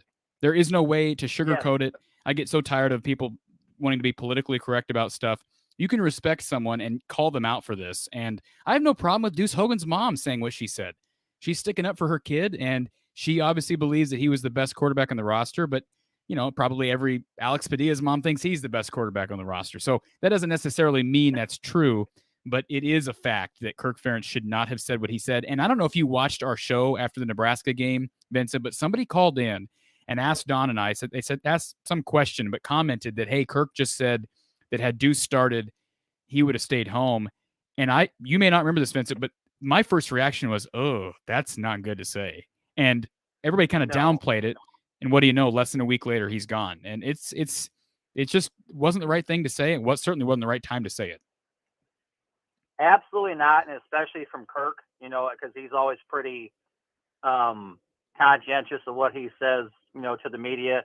I did not catch it during your podcast after the Nebraska game. I didn't even know that was the proponent for him leaving until I read more in depth on it as to, kind of his reasoning for transferring. I thought, I was very surprised by it because he came in just, I think, last year and needed to learn the system. But once I read on it, and then I read about Kirk's comments, I thought, man, Kirk, what a bonehead thing to say. And now it's cost you a player, So yeah, just a very shocking thing by Kirk to say. And again, now we've lost a quarterback because of it. But I just real quick, and I won't keep you long. I appreciate taking the call.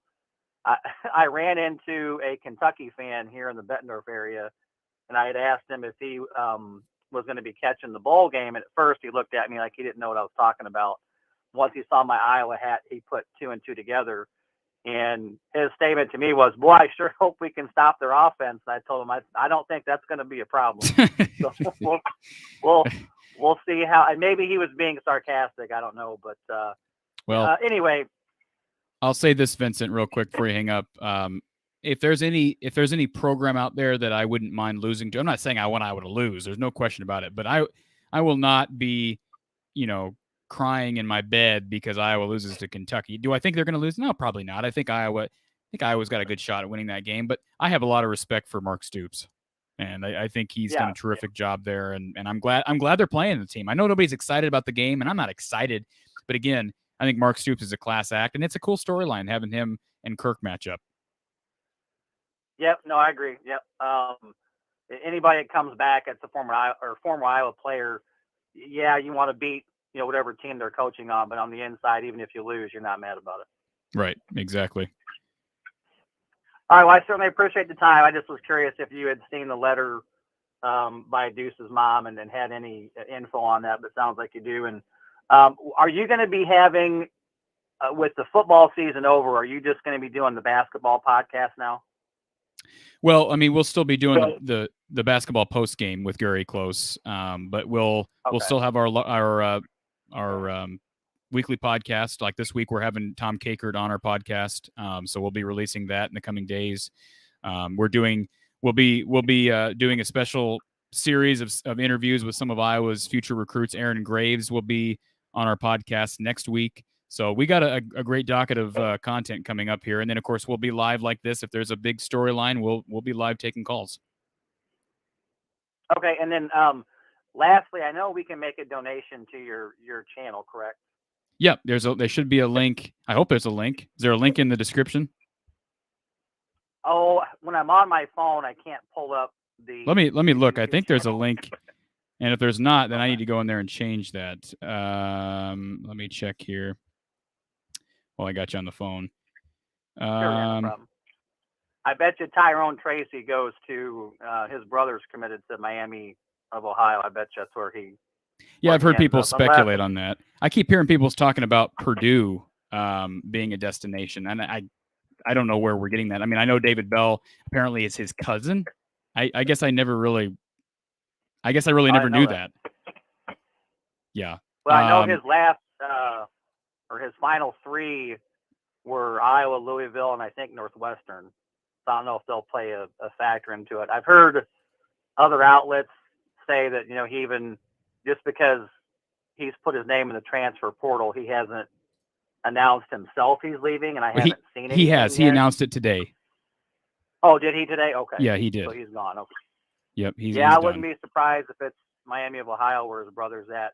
I hope I don't see anybody else, just because of how our offense is going, or how our offense went this past year. I hope we don't lose anybody else. You don't see anybody else leaving, do you?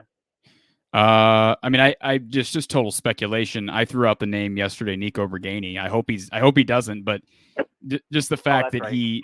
he's fallen down a bit as far as the pecking order, I wouldn't be shocked. I hope not. And I don't know if you heard me talk about this earlier, Vincent, but the kid from Clemson, Tyson Famakan, or whatever, how you pronounce his last name, quarterback that Iowa recruited really hard in high school. He just entered the portal. Oh. He played high school ball with Nico Bergani. So I really would like Iowa to go make a push for him. And certainly having Nico on your roster would help if Iowa chooses to do that. Oh, I didn't know we recruited that. He was a 5-star too, wasn't he? Not Ugugale or whatever his name is. Not the other guy. I can't pronounce not the starter. He was a 4-star, I believe. Let me pull up his name here. We had it earlier as a banner. Let me pull it here. Yeah, Tyson Famachan. Like I said, he's a 4-star from Connecticut. Played high school ball with Nico and did get an offer from Iowa. Ken O'Keefe was the recruiter there. So that kind of got overshadowed because of the Big Ten title game. But he is in the portal. So, man, if I'm Iowa, I'm pulling out all the stops for a kid like that. Yeah. Another thing, I know you are kind of touched on, is it Labus or Labas? Joey, I think it's Labus. I think it's Labus. I could be wrong. I've watched quite a bit of his high school tape because I'm a nerd like that. Sorry. But anyway, it's all right. I know a lot of kids or a lot of callers or some of your sources are telling you he looks pretty good. And he really does. Not only does the kid have a strong arm, but he's awfully mobile in the pocket. And I think he had quite a few rushing yards in his senior season as well to go along with his total passing yards. So obviously we need to see him on the field, but just to kind of back up those that are telling you he looks pretty good, at least from what I've seen on film, he does. Yeah, I agree with you. And like I've said before, there's absolutely zero reason for Iowa not at least look into the portal for a quarterback this year. And there's zero reason for Iowa not to make this quarterback competition an open competition. There's just no reason for it. Yeah, not only look in the portal for a quarterback or whatever other needs that they are thinking they need to fill, but defensive end is another one, or pass rusher. But when you're a team like Iowa and you're consistently, in the 8-4 to 10-2 realm as far as your record. If you can add key pieces from the portal, you could easily solidify your team even more. Kids that want to come to a winning program. So yeah, they need to keep their nose in that portal and see what they can come up with. Well, you and I both know it's not going to take a top 25 offense for this team to be contenders in the West. It just takes a decent offense. They just can't be bad. And right now they're bad. It's just like Iowa basketball. I say it every year. They had so much talent last year. All they needed was a decent defense, and they couldn't be decent. Yep. Yeah, I used to, when Stanley was a starter, I used to always kind of in the back of my head say, well, I wonder what Petrus would do if he was in there running the same offense.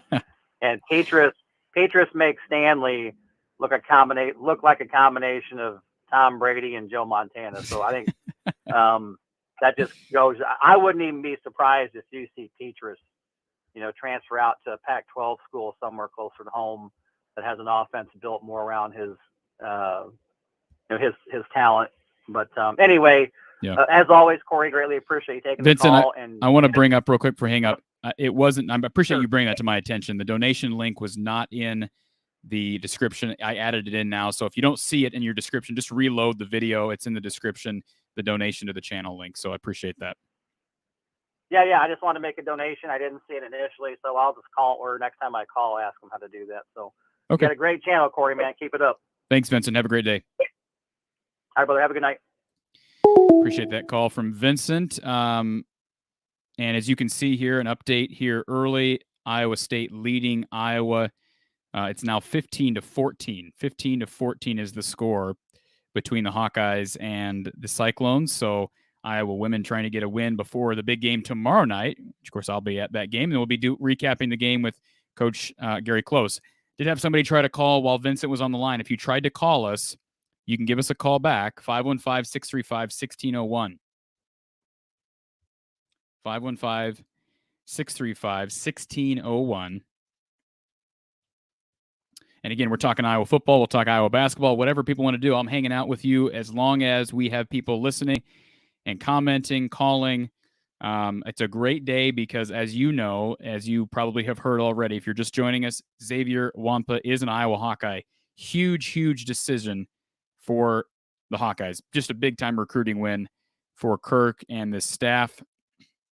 And no, it doesn't help the offense directly, but it helps I think it helps recruiting and just the recruiting narrative with this class of 22 and moving forward. Certainly it helps in the recruitment of Jaden Proctor. So again, feel free to call us. I'm pulling up the Iowa State game. It's now 17 apiece, 17-17, make it 17-19. Quick bucket for the Cyclones. So they lead with under 30 seconds to go in the first quarter for Iowa women's hoops. All right, a couple of questions I'm falling behind on here. Let's see here.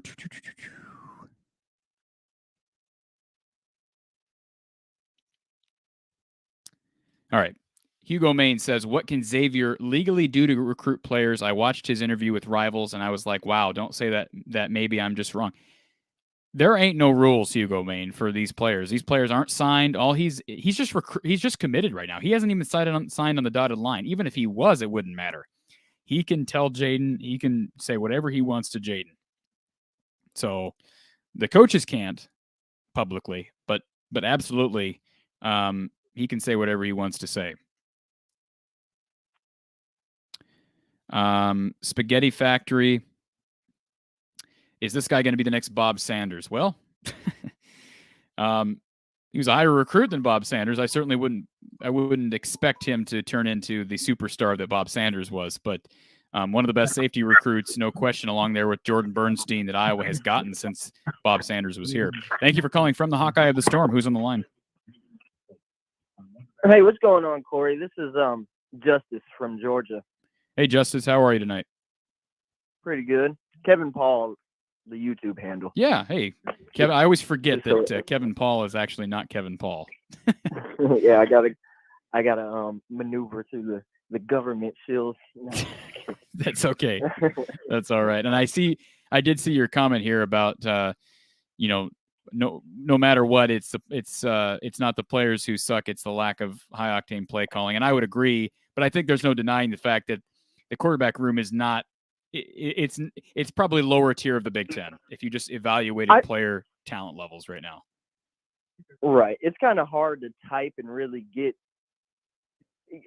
your true point across. Yep, and I hear agree you. with what you're saying. And they only give you so many characters to type. So that's why I figured I would call. But no, I appreciate that. I think having a better quarterback definitely would help. But see, to me, in my eyes, what's wrong with this team is there just isn't that drive just isn't there, like amongst the coaching staff, and that's the point that I'm trying to get across. It appears that way. I understand what you're saying completely. I've said that. I don't know. It just doesn't feel like there's a willingness to change offensively, because it's like I give the example of the Wisconsin game. Iowa plays Wisconsin the same way every single year. Every year they play in the same way. They don't do anything different against Wisconsin. It doesn't matter what all the analytics say, what all the parameters that are essential to beating the Badgers, whatever those things say, we don't change. It's like we're content with just playing our style of football, and if it works, great. If it doesn't, that's okay. And I agree. Exactly right. I'm not saying the coaches don't want to win, but there's got to be some willingness to change. I don't care how old Kirk is. That shouldn't make a difference. Right. And I mean, you see it in Jim Harbaugh. That's why within 7 years he's been able to get Michigan to this point. Through all the doubt and all the hate that has been thrown his way, he's just kept the mind state that he was going to win. And eventually he got to the point where he handily beat Ohio State this year. Got to the Big Ten championship, destroyed Iowa. I mean, now it's looking like they're on a course to maybe win a national title. I mean, I don't think they're going to beat Georgia, and I'm cheering for Georgia because that's where I'm from. Right. And that's why I disagree with Zach on Saturday as well. Why I should be just a fan of the Big Ten. That doesn't make any sense. Yeah, I mean, just wanted to put that out there too. And here's the deal. I mean, if you're looking at comparing a team like Iowa to the likes of Georgia and whoever, I mean, you name your guy or name your school. It doesn't, like Iowa. What's amazing about Iowa and what they've done this year, 10-2, despite this offense, they are right there with any team in the country on the defensive end of things and with special teams. That's what's so maddening. And people are like, well, you need to appreciate 10-2 and 10-3.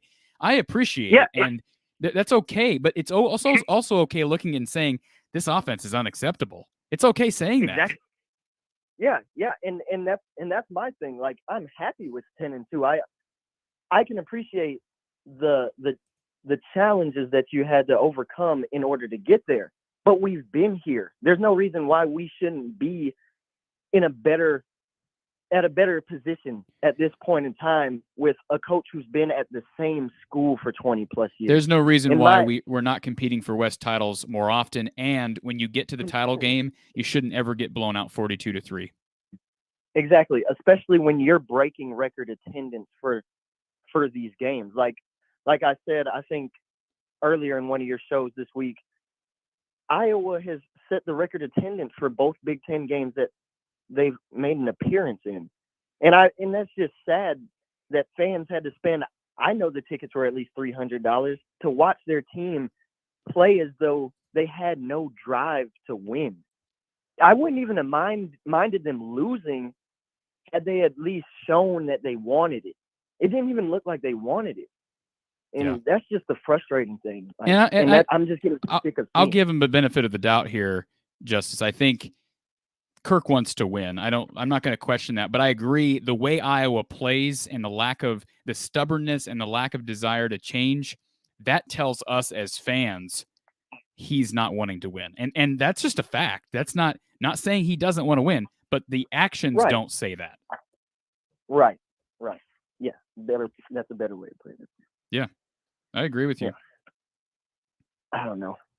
I just wish it would change, but after watching all your shows and everybody else who does Iowa media, it just doesn't seem like it will change. And it's just like disheartening because Go ahead, Justice. I was just gonna say it's just disheartening because I feel I didn't feel like our offense really was struggling, with the exception of, our offensive line without, except for Tyler Linderbaum, who was great. But I feel like we had the weapons, because I compared them to Purdue, who Purdue their athletes aren't any better than Iowa's athletes, but yet they were still able to put points on the board. And I mean, you can argue, Jeff Brom is this great offensive mind, but the point still remains that their athletes aren't any better than Iowa's. There's no reason why we shouldn't be able to at least produce. But it comes back to what you just said, though, Justice. Jeff Brom's a great offensive mind. Is Kirk Ferentz a great offensive mind?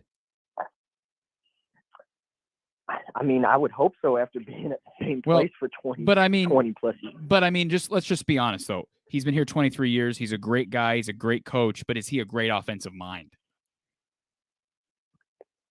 Yeah. Just based on he's not. I mean, not. Yeah, I can argue a case for it. No.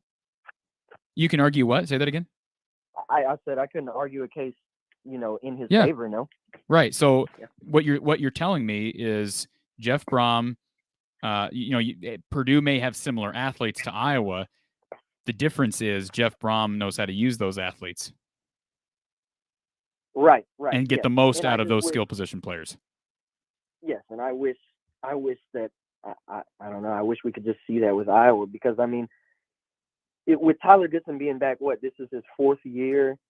Like, there's no reason why he shouldn't have had a 1,600-yard season like Kenneth Walker or a Blake Corum or Hassan Haskins or Travion Henderson. There's no reason why Tyler Goodson shouldn't have. And he had a couple bonehead plays where he gains 15 yards and then goes and loses 7. But that's just because he never knows when he's going to get the opportunity to even produce again, because Iowa's offense is so consistent in 3 and outs, or, getting maybe 1 first down. It's so rare that he has the chance to actually display his, full abilities, that I feel like that attributed more to him, gaining these big plays and then losing so many yards, rather than him just, I don't know, trying to dance around. I don't know. It's just tough to watch at this point, man. Yeah. I've been an Iowa fan my whole life, and it's just getting old, man. It's just getting old seeing Iowa, or knowing that Iowa could be so much better than what they are. But then we end up in the same position every year, man. Every year. I will say this, to be the voice of reason just for a second. I think we do need to be happy that they won the West, because that is a championship. That is a title. It's not the Big Ten championship. It's not a playoff appearance, but it is a title, and it's something Iowa's only done twice. So I'm thrilled about that. But you're right. To have this bad of an offense and do it, it's frustrating. There's no way around that. I don't know, man. But they got good. Hey, listen, they got good young skill position talent. Let's not forget that.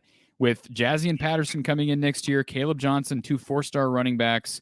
They've got Tyler Goodson back another year. I don't think he's going to the NFL. Gavin Williams looks good. Keegan Johnson's a freshman. Arlen Bruce is a freshman. Luke Lachey is an underclassman.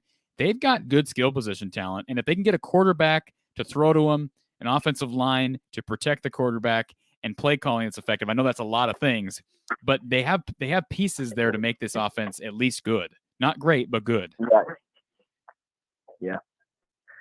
I've been a big Peaches fan this whole year, and I'll be the first to admit that he sucked in the Big Ten championship. But I still don't think I still think that Peaches is able to produce. Yeah, yes, he is a statue, and a quarterback who had at least some mobility would be nice. But I feel like I just don't understand why we couldn't even rotate the quarterbacks. Like that seemed to be like so prevalent amongst the college football sports nation this year. Like every team was rotating in and out quarterbacks, and I just don't get why it took so long to even put Padilla in the game. You were already down 3 touchdowns. Like I just we had a caller. Like that, man. We had a caller earlier this year bring up the fact that is it pride? And I kind of downplayed that. And then you go to think about it, you think more, and just what happened with Petrus in 2020. Beginning of 2020, remember Kirk Ferentz endorsed Spencer as the starter in like January. He never does that. So, Yeah. Can you see how it might be hard for Kirk as the head coach, who went out and went out on a limb for a guy who he thought was the next guy, and find out he wasn't the next guy. He wasn't the best guy on the roster. He wasn't clearly the best guy.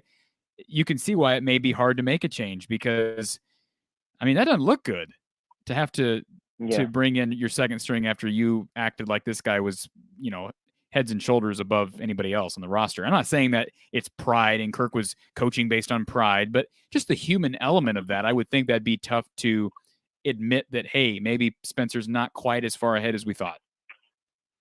Yeah. Yeah. I mean, who really knows? It's just, I guess through the fans' eyes, it's really frustrating to watch. It just seems like Kirk puts so much faith in his special teams or defense and has such little faith in his offense. And you can just see it by the way the offense gets ran. I mean, yes, we were taking some deep shots, and I respect it, but we're so quick to just go away from it when it doesn't work. I don't get it. Yeah, it's a frustrating cycle, and it just seems to be a yearly thing, regardless of. I mean, it's been especially bad this year because the O-line's taken a step back and quarterback's taken a step back, but it's basically the same everywhere else as far as play calling, clock management, game management. All those things are basically the same we've had for years. So it's going to need you're going to need philosophical change, I think, to really make a big impact next year, because they unless they get somebody like that kid from Clemson that I keep bringing up, or someone else in the transfer portal, and I doubt Kirk does that. Unless they do that, I don't see them making a big jump at quarterback. So they've got to figure out a way to scheme around what they have better than they have been. Yeah, true. That's very true. All right, Justice. Appreciate the call, and call us anytime. Had to let off some steam. I appreciate it. All right. Have a great day. And in response to Charles, what's the number to call? I put the number down because we only have one line open at a time, so I just don't want people to get ignored. 515-635-1601. You see at the bottom of your screen there, Charles. 515-635-1601. If you want to call in here as we continue in our show here, we got about 64 people on right now, so appreciate the listening ears, and I promised to stay on as long as people wanted to talk about what was a great day for Iowa recruiting, and it's sort of turned into people wanting to talk about this offense, and I understand that there's some frustrations there, so I'm fine with chatting a few minutes longer. If anybody wants to call in, we will be on here until, let's say, 7 o'clock at the latest. I don't want to be on here for I mean, I got to eat. I got to go to the bathroom. I got to do normal people things. We've been on here for 3 hours. So, but I do appreciate everybody listening. And again, if you haven't already, please subscribe to our channel. We got 63 people on. I hope that all 63 of you have subscribed to this channel, because we got great Hawkeye content on the way, including post-game coverage for Iowa basketball with Coach Gary Close. And Gary is just a tremendous mind. Of course, he was an assistant with Dr. Tom Davis at Iowa. So please subscribe to From the Hawkeye of the Storm so you can be alerted whenever we go live for postgame coverage and Iowa football coverage. So again, appreciate the support, and please subscribe. Spaghetti Factory ISU might beat Iowa in basketball tomorrow. Might. They're favored right now, Spaghetti Factory, as they should be. Iowa State's playing well. And by the way, Iowa women right now lead Iowa early in the game. Well, it's second quarter, but I'll update you after we take this next call. Thank you for calling From the Hawkeye of the Storm. Who's this? Hey, this is Charles. I want to message you online there. Hey, Charles, how are you? Oh, pretty good. Hey, got a question for you. First off, congrats to Iowa as far as Xavier's commitment. Been listening as well with the offensive stuff in Iowa's football team, and I'm curious your thought process on with Carolina letting Joe Brady go. I know Iowa's pretty staunch in their coaching staff, and so is Kirk. I don't really foresee any big change as far as coaching with Brian Ferentz, but if so, thinking outside the box, with Brian possibly going back to offensive line and maybe bringing in somebody like Joe Brady, obviously with his track record at LSU, and then with Joe Burrow, just kind of curious what you're thinking on that. I'd love it. I mean, I'd love any change right now. because I don't think Brian's a bad. I've never claimed that Brian is a bad coach, but I have said that I don't believe Brian is qualified to be an offensive coordinator at the Big Ten level. Not right now, anyways. And certainly a guy like Joe Brady would be I think it's a pipe dream, though, to be completely honest. I just don't think there's any chance it would ever happen. So, yeah, you know, I kind of was thinking the same thing, but you never know. One can always wish. I think there's lots of, listen, there are lots of candidates out there. There are lots of minds that you could look at that I think would be successful here. And Iowa, again, there's actually a surprisingly good crop of skill position talent. I think there's a better skill position talent group than there was even in 2015 when Iowa went to the Big Ten title game. Iowa was really bad at wide receiver for those next couple of years. And it wasn't until Kelton Copeland came in, recruited better, and then, of course, the running back room wasn't real strong either. So they've got good skill position Jordan players. Canzeri and Tippin Smith and I agree with you. So I think once you get someone who understands how to utilize the talent, and again, I think it comes back to philosophy and schematics, in addition to just game day decisions like clock management and game management, I think the offense could be good. I'm not even just decent. I think it could be good, but I just don't see a change like that happening anytime soon. Yeah, I agree with you as well on that, and I think you were spot on with that assessment with the offense. And my brother's actually Vincent calls, and he's got me kind of listening to you now. Okay, cool. Seeing I can tell. I can detect a similarity in the voices there. Yeah, that's what everybody says. We're twins, so. Cool. Yep. Are you identical twins? What's that? Are you identical? Yep. Wow. Yep, identical twins. That's crazy, man. That's awesome. But with that, and I agree with you as far as the philosophy of it as well. I just think schematically, to me, it's very evident as well. I think we've got the players too. I think not necessarily, maybe not speed like some of the Alabama, some of the SEC schools have, but if you, like you said, if you scheme it up right, and you have these players in positions, and nothing against Spencer Petras, but it seemed like every game I was watching, he would either get fixated on Laporta on his first read, or if he couldn't find his first read and he'd stay on it too long, then he wouldn't really progress to his second or third. Times he did, but it seemed like for the most part he was just kind of looking at that first route, seeing if it was open. If not, is dump down to Goodson or Stack or something. But no, I agree with you. I think we've got the players. It's just getting them in the right position and what to do to have that offense be successful. And even with Petras, if they can get those receivers moving right, not necessarily, and I don't know why we went away from a 2 tight end scheme as we started the season with Luke and Sam. It seemed like that kind of, phased out for some reason, and we were single tight end. But anyway, I'm same page as you as far as scheme. We've got talent. We've got players there. It's just getting them in the right spots. And unfortunately, I just don't think, Brian right now, he's been at the helm for a little while now. I think 6 years maybe. Yeah, something like that. But maybe not quite that long. Greg Davis was here for that 15 season, so at least 5 years. I'd have to look back. I don't remember when Greg retired. 5 years, yeah. And it's a little surprising too, because you got Ken O'Keefe kind of there in the background. I know he was the old OC. He's kind of a quarterback guy now, but it's just, like I said, time for some new blood in there, new philosophy, and to also evolve. I know I've heard you on a couple of programs before. You have to evolve with how you maybe started out in '98 with Kirk and his staff, and then as things progress into the future, how teams play, how defenses play. I mean, I can remember we were 4-3 for the longest time. Northwestern would 4 widest or 3 widest, 5 wide, and they just tear our linebackers up, and right down the field. Yeah, so, yeah, you're right, and that's a big credit. Let's give this coaching staff credit for what it has done. I thought the hiring of Kelton Copeland really helped. I mean, again, Iowa was really thin at receiver, and ever since he's been here, they've had a good crop of receivers here, which is impressive because, again, the offense isn't that good year in and year out. Right. I'd also say that Kelvin Bell, I think since he's been here, and Phil Parker has a lot to do with that, I'm sure, but you brought up Northwestern games. I remember, back in the 2010, 11, that kind of time period where Iowa would really struggle with mobile quarterbacks because the guy would just wear Iowa's defensive linemen out, and you didn't have more than 5 or 6 guys to rotate in. Now Iowa's trying to rotate 8 or 9 guys in, so you're never tired. And I just think that's really helped. And I think Iowa's done a good job recruiting. I know we can say that today because of Xavier's commitment, But look at last year's class. It actually ranked really well. I think Iowa's recruiting well right now. We just got to figure out a way to evolve other places on the field. Yep. Yeah, particularly offensive line with that recruiting aspect. We had a lot of, I think we had, 3 or 4 stars? Yeah. With Colby, Bo Stevens. Dunker. Can't remember who the other cat. Yeah.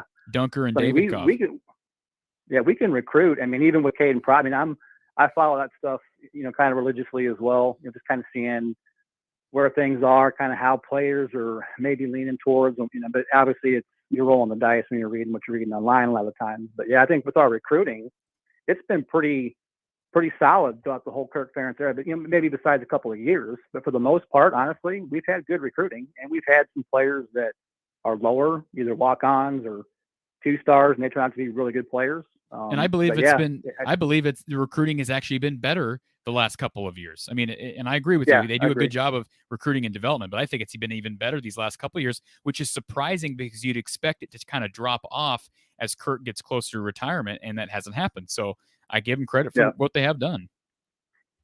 I agree with you too. I can't remember if it was the other day or podcast. I don't see Kirk going anywhere. I know some people have talked about maybe him retiring in a couple of years. I also agree with you too as far as Bob Stoops. I think if that straight opens up and Kirk retires in a couple of years, I think it would be a phenomenal hire. I think he too would also do it just for the fact that that's his alma mater. I think so too. And I would have no problem with that. I like Kirk as well. I've always liked Kirk. He kind of, I hate to use the euphemism of, Iowa's kind of like a stock car, and they can dominate the stock car races. And then when we get to Indy, we think we can still use our stock car in that Indy race, and we kind of get our, handed to us. Yeah. But that's just like you were saying earlier in your podcast too. Sometimes it's just when you get to that point and you're 10-3, you're 10-2, or even those 8-4 seasons, and you get there consistently, don't be satisfied with that. Kick it up a notch. See what else you can. What can you tweak? What can you do here? What can you do there? Let's get to not only the Big Ten championship, let's win it. And if we get the playoffs, let's make some noise. And let's remember this. So, I know I keep saying this, but not taking anything away from 10 wins this year, but it will not happen next year. If this team played the schedule next year, I think this team would be 7-5. Yeah. So we can celebrate about 10 wins, and I think it is something to celebrate the West title, and that's all great, but they got helped by a really weak schedule, and it's not going to be weak next year. There's no way Ohio State and Michigan take some huge step back next year. Those 2 games are juggernaut games that they didn't have on the schedule all of this year. They didn't have one game to the level of both of those games are going to be next year. They just didn't. I think I heard you say too, Iowa should be competing for Big Ten West every year. Why not? Why not? Just given, it's no knock against Purdue, the Minnesotas, Wisconsin's a very solid team as well. But for what we've got in that division, and then you've got, in my opinion, watching the Big Ten a long time, when you got Penn State, Ohio State, Michigan State, granted they've gotten better, but they're all in the same division, and you've got Iowa and Wisconsin right now as far as their longevity with their winning percentages. We should be up there every year. Well, and let's be honest. I agree with you. The other reason why I say that is because of what Iowa has on defense and special teams year after year, especially defense. Special teams has been exceptional these last couple of years. But the fact that they're as good as if they didn't have Phil Parker and this defense wasn't good year in and year out, I may not say that they should be competing every year. But as long as Phil Parker is here, there's no reason for them not to be competing year in and year out for titles. And I would say the same thing about Wisconsin. They should be competing for titles every single year. Now, Northwestern, I wouldn't say that because Northwestern just has problems recruiting consistently, and it's not Pat Fitzgerald's fault, but it's just a disadvantage that Iowa and Wisconsin don't have. But as far as Iowa and Wisconsin are concerned, and you could argue maybe Minnesota is starting to get to that point as well, you should be competing for titles every couple of years at least. Yeah, no, I agree. All right, man. Well, I appreciate taking my call, my man. I won't keep you, but all right. Appreciate you giving me the time. Yep, you could try to call in next time and say you're Vincent, and I probably wouldn't know the difference. He'll probably say something to me already because he's been listening to you for a while, and there's times where I'll hop on. And I'm a big Dallas Cowboys fan, big Iowa Hawkeye fan. He's a KC Chiefs fan, so we're always following our teams. Obviously, big Iowa fans. We're football, basketball, both ways around. So we're always kind of bouncing things off of each other anyway. and he was talking to me about your podcast and show. And so I listened a couple of times to some things that he had sent me, and it's good content. And I I appreciate can that. also listen to my brother and poke a little fun at him later on if I need to. Hey, I got to ask you, how is Chauncey Golston doing with Dallas? In my personal opinion, first I was surprised he was kind of picked that high. I know he's a good D lineman. He was a good D lineman for Iowa, but he's been playing well since coming back from the hamstring injury that he kind of dealt with. I think the first 6 games of the season, because I didn't know what was going on with him at first. He kept, coming up on the PUP list, wasn't playing, but now they're screaming his name. Not obviously like a DeMarcus Lawrence or Randy Gregory or any of the other premier rushers, but he's one of those DNs that's good against the run. He gets those hands up. He can deflect some passes, and he's assignment sound, which is what you're going to get from Iowa. So, and I like it. So good. Well, I was disappointed that Brandon Smith hasn't been able to make it. Is he even on the practice roster anymore? I have not. To my knowledge, he still is. When I checked a couple of weeks ago, he kind of did some things in training camp. I mean, but again, 6'2", probably about 220 pounds. And he's more that possession type receiver. And with what Dallas has with Cooper and Gallup and CeeDee Lamb, you're in a pecking order. You kind of feel bad for him because it's like you might want to go to Jacksonville, or maybe you can get up the receiving depth chart. But more power to him. But hopefully he's on the next year and he can do something. If not, I hope he can sustain in the NFL as well. Absolutely. No, I appreciate the call, and be sure to call in again. I will do that. Thanks for your time, man. All right. Have a good night. And Spaceboy 74, who do we have? Field goal kicker next year, extra points. Shudak is done. Yes, he is done. He's exercised all of his eligibility. So Aaron Blom and Lucas Amaya. So I don't know if Iowa's going to probably try to pull another walk-on kicker somewhere. I don't know anything about either of those guys. I know Blom is a redshirt freshman out of Oskaloosa. Amaya's from Wisconsin, sophomore. So one of those guys will have to step up, you would think, or they'll have to get a transfer kicker, which doesn't happen a whole lot either. And I want to make sure that I don't miss our last question. I thought there was one more question that I had here that I skipped over. Again, we've been on here over 3 hours just hanging out, again, talking about a big day in recruiting. Bora Rem, defense needs pass rushers. You're absolutely right. We talked about that earlier in the show. Again, this would be a good opportunity to segue into our podcast, our weekly podcast. So we'll have Tom Kakert, Rivals beat writer Tom Kakert and producer Tom Kakert. He will be on our show later this week. So please subscribe to this channel from the Hawkeye of the Storm here on YouTube. Subscribe and be ready for our show with Tom Kakert. And then next week, you'll hear an exclusive interview with Aaron Graves, Iowa's second. Now he's Iowa's second highest rated recruit for the class of 22. Again, Aaron Graves, Iowa defensive lineman, class of 22, will be on our show next week. Tom Kakert this week. And then tomorrow night following Iowa State, we're talking about the men, of course, it's Iowa basketball postgame with Coach Gary Close. Again, tomorrow I'll be at the game, so I will be there at Hilton. So we'll be going on, maybe 25, 30 minutes after the game. We'll try to get back and again, get on as soon as possible because I know it's a late game. Game won't start until 8. Hopefully we're talking about an Iowa win, but win or lose, we'll be here with Coach Gary Close, taking your calls, taking your comments, and recapping what Hugo Maine. As Dave Chappelle said, when Iowa Nice goes wrong, 17-minute callers. Hey, we're hanging out here, Hugo Maine. I understand that sometimes the callers get long-winded, but I get long-winded. So, but I appreciate your support. I appreciate you listening. And what do you know? What I wouldn't normally highlight it, but what's a show without a Michigan troll? Isn't that nice? Isn't that just nice that they like to show up? So appreciate that, troll. Thanks for jumping on here. It's just too bad. I've said it all week. Enjoy your Big Ten championship. We're happy for you. And we'll just we'll let you be.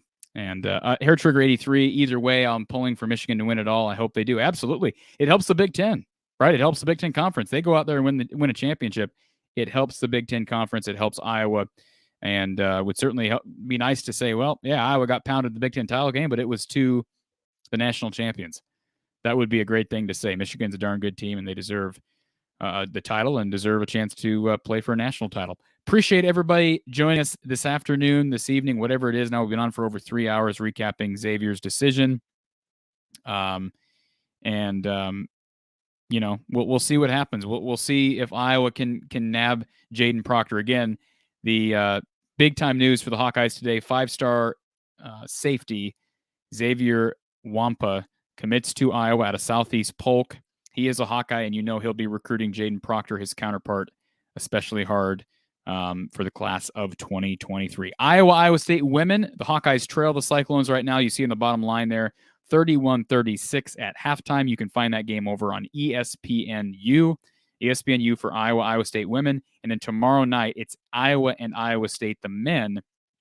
I believe that game is on ESPN2. Again, I'll be there at the game. So let's just make sure that we know what channel the game is on.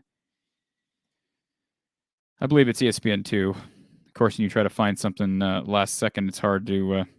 Yeah, ESPN2. ESPN2 for the Hawkeyes and the Cyclones tomorrow night, 8 p.m. for the men. And again, we'll be on with Coach Gary Close following the game, recapping Iowa, we hope to be an Iowa men's basketball victory. Thanks for joining us this afternoon. Thanks for all the calls, the chats, the support. Please subscribe to our channel, and we will talk to you next time. Have a great day.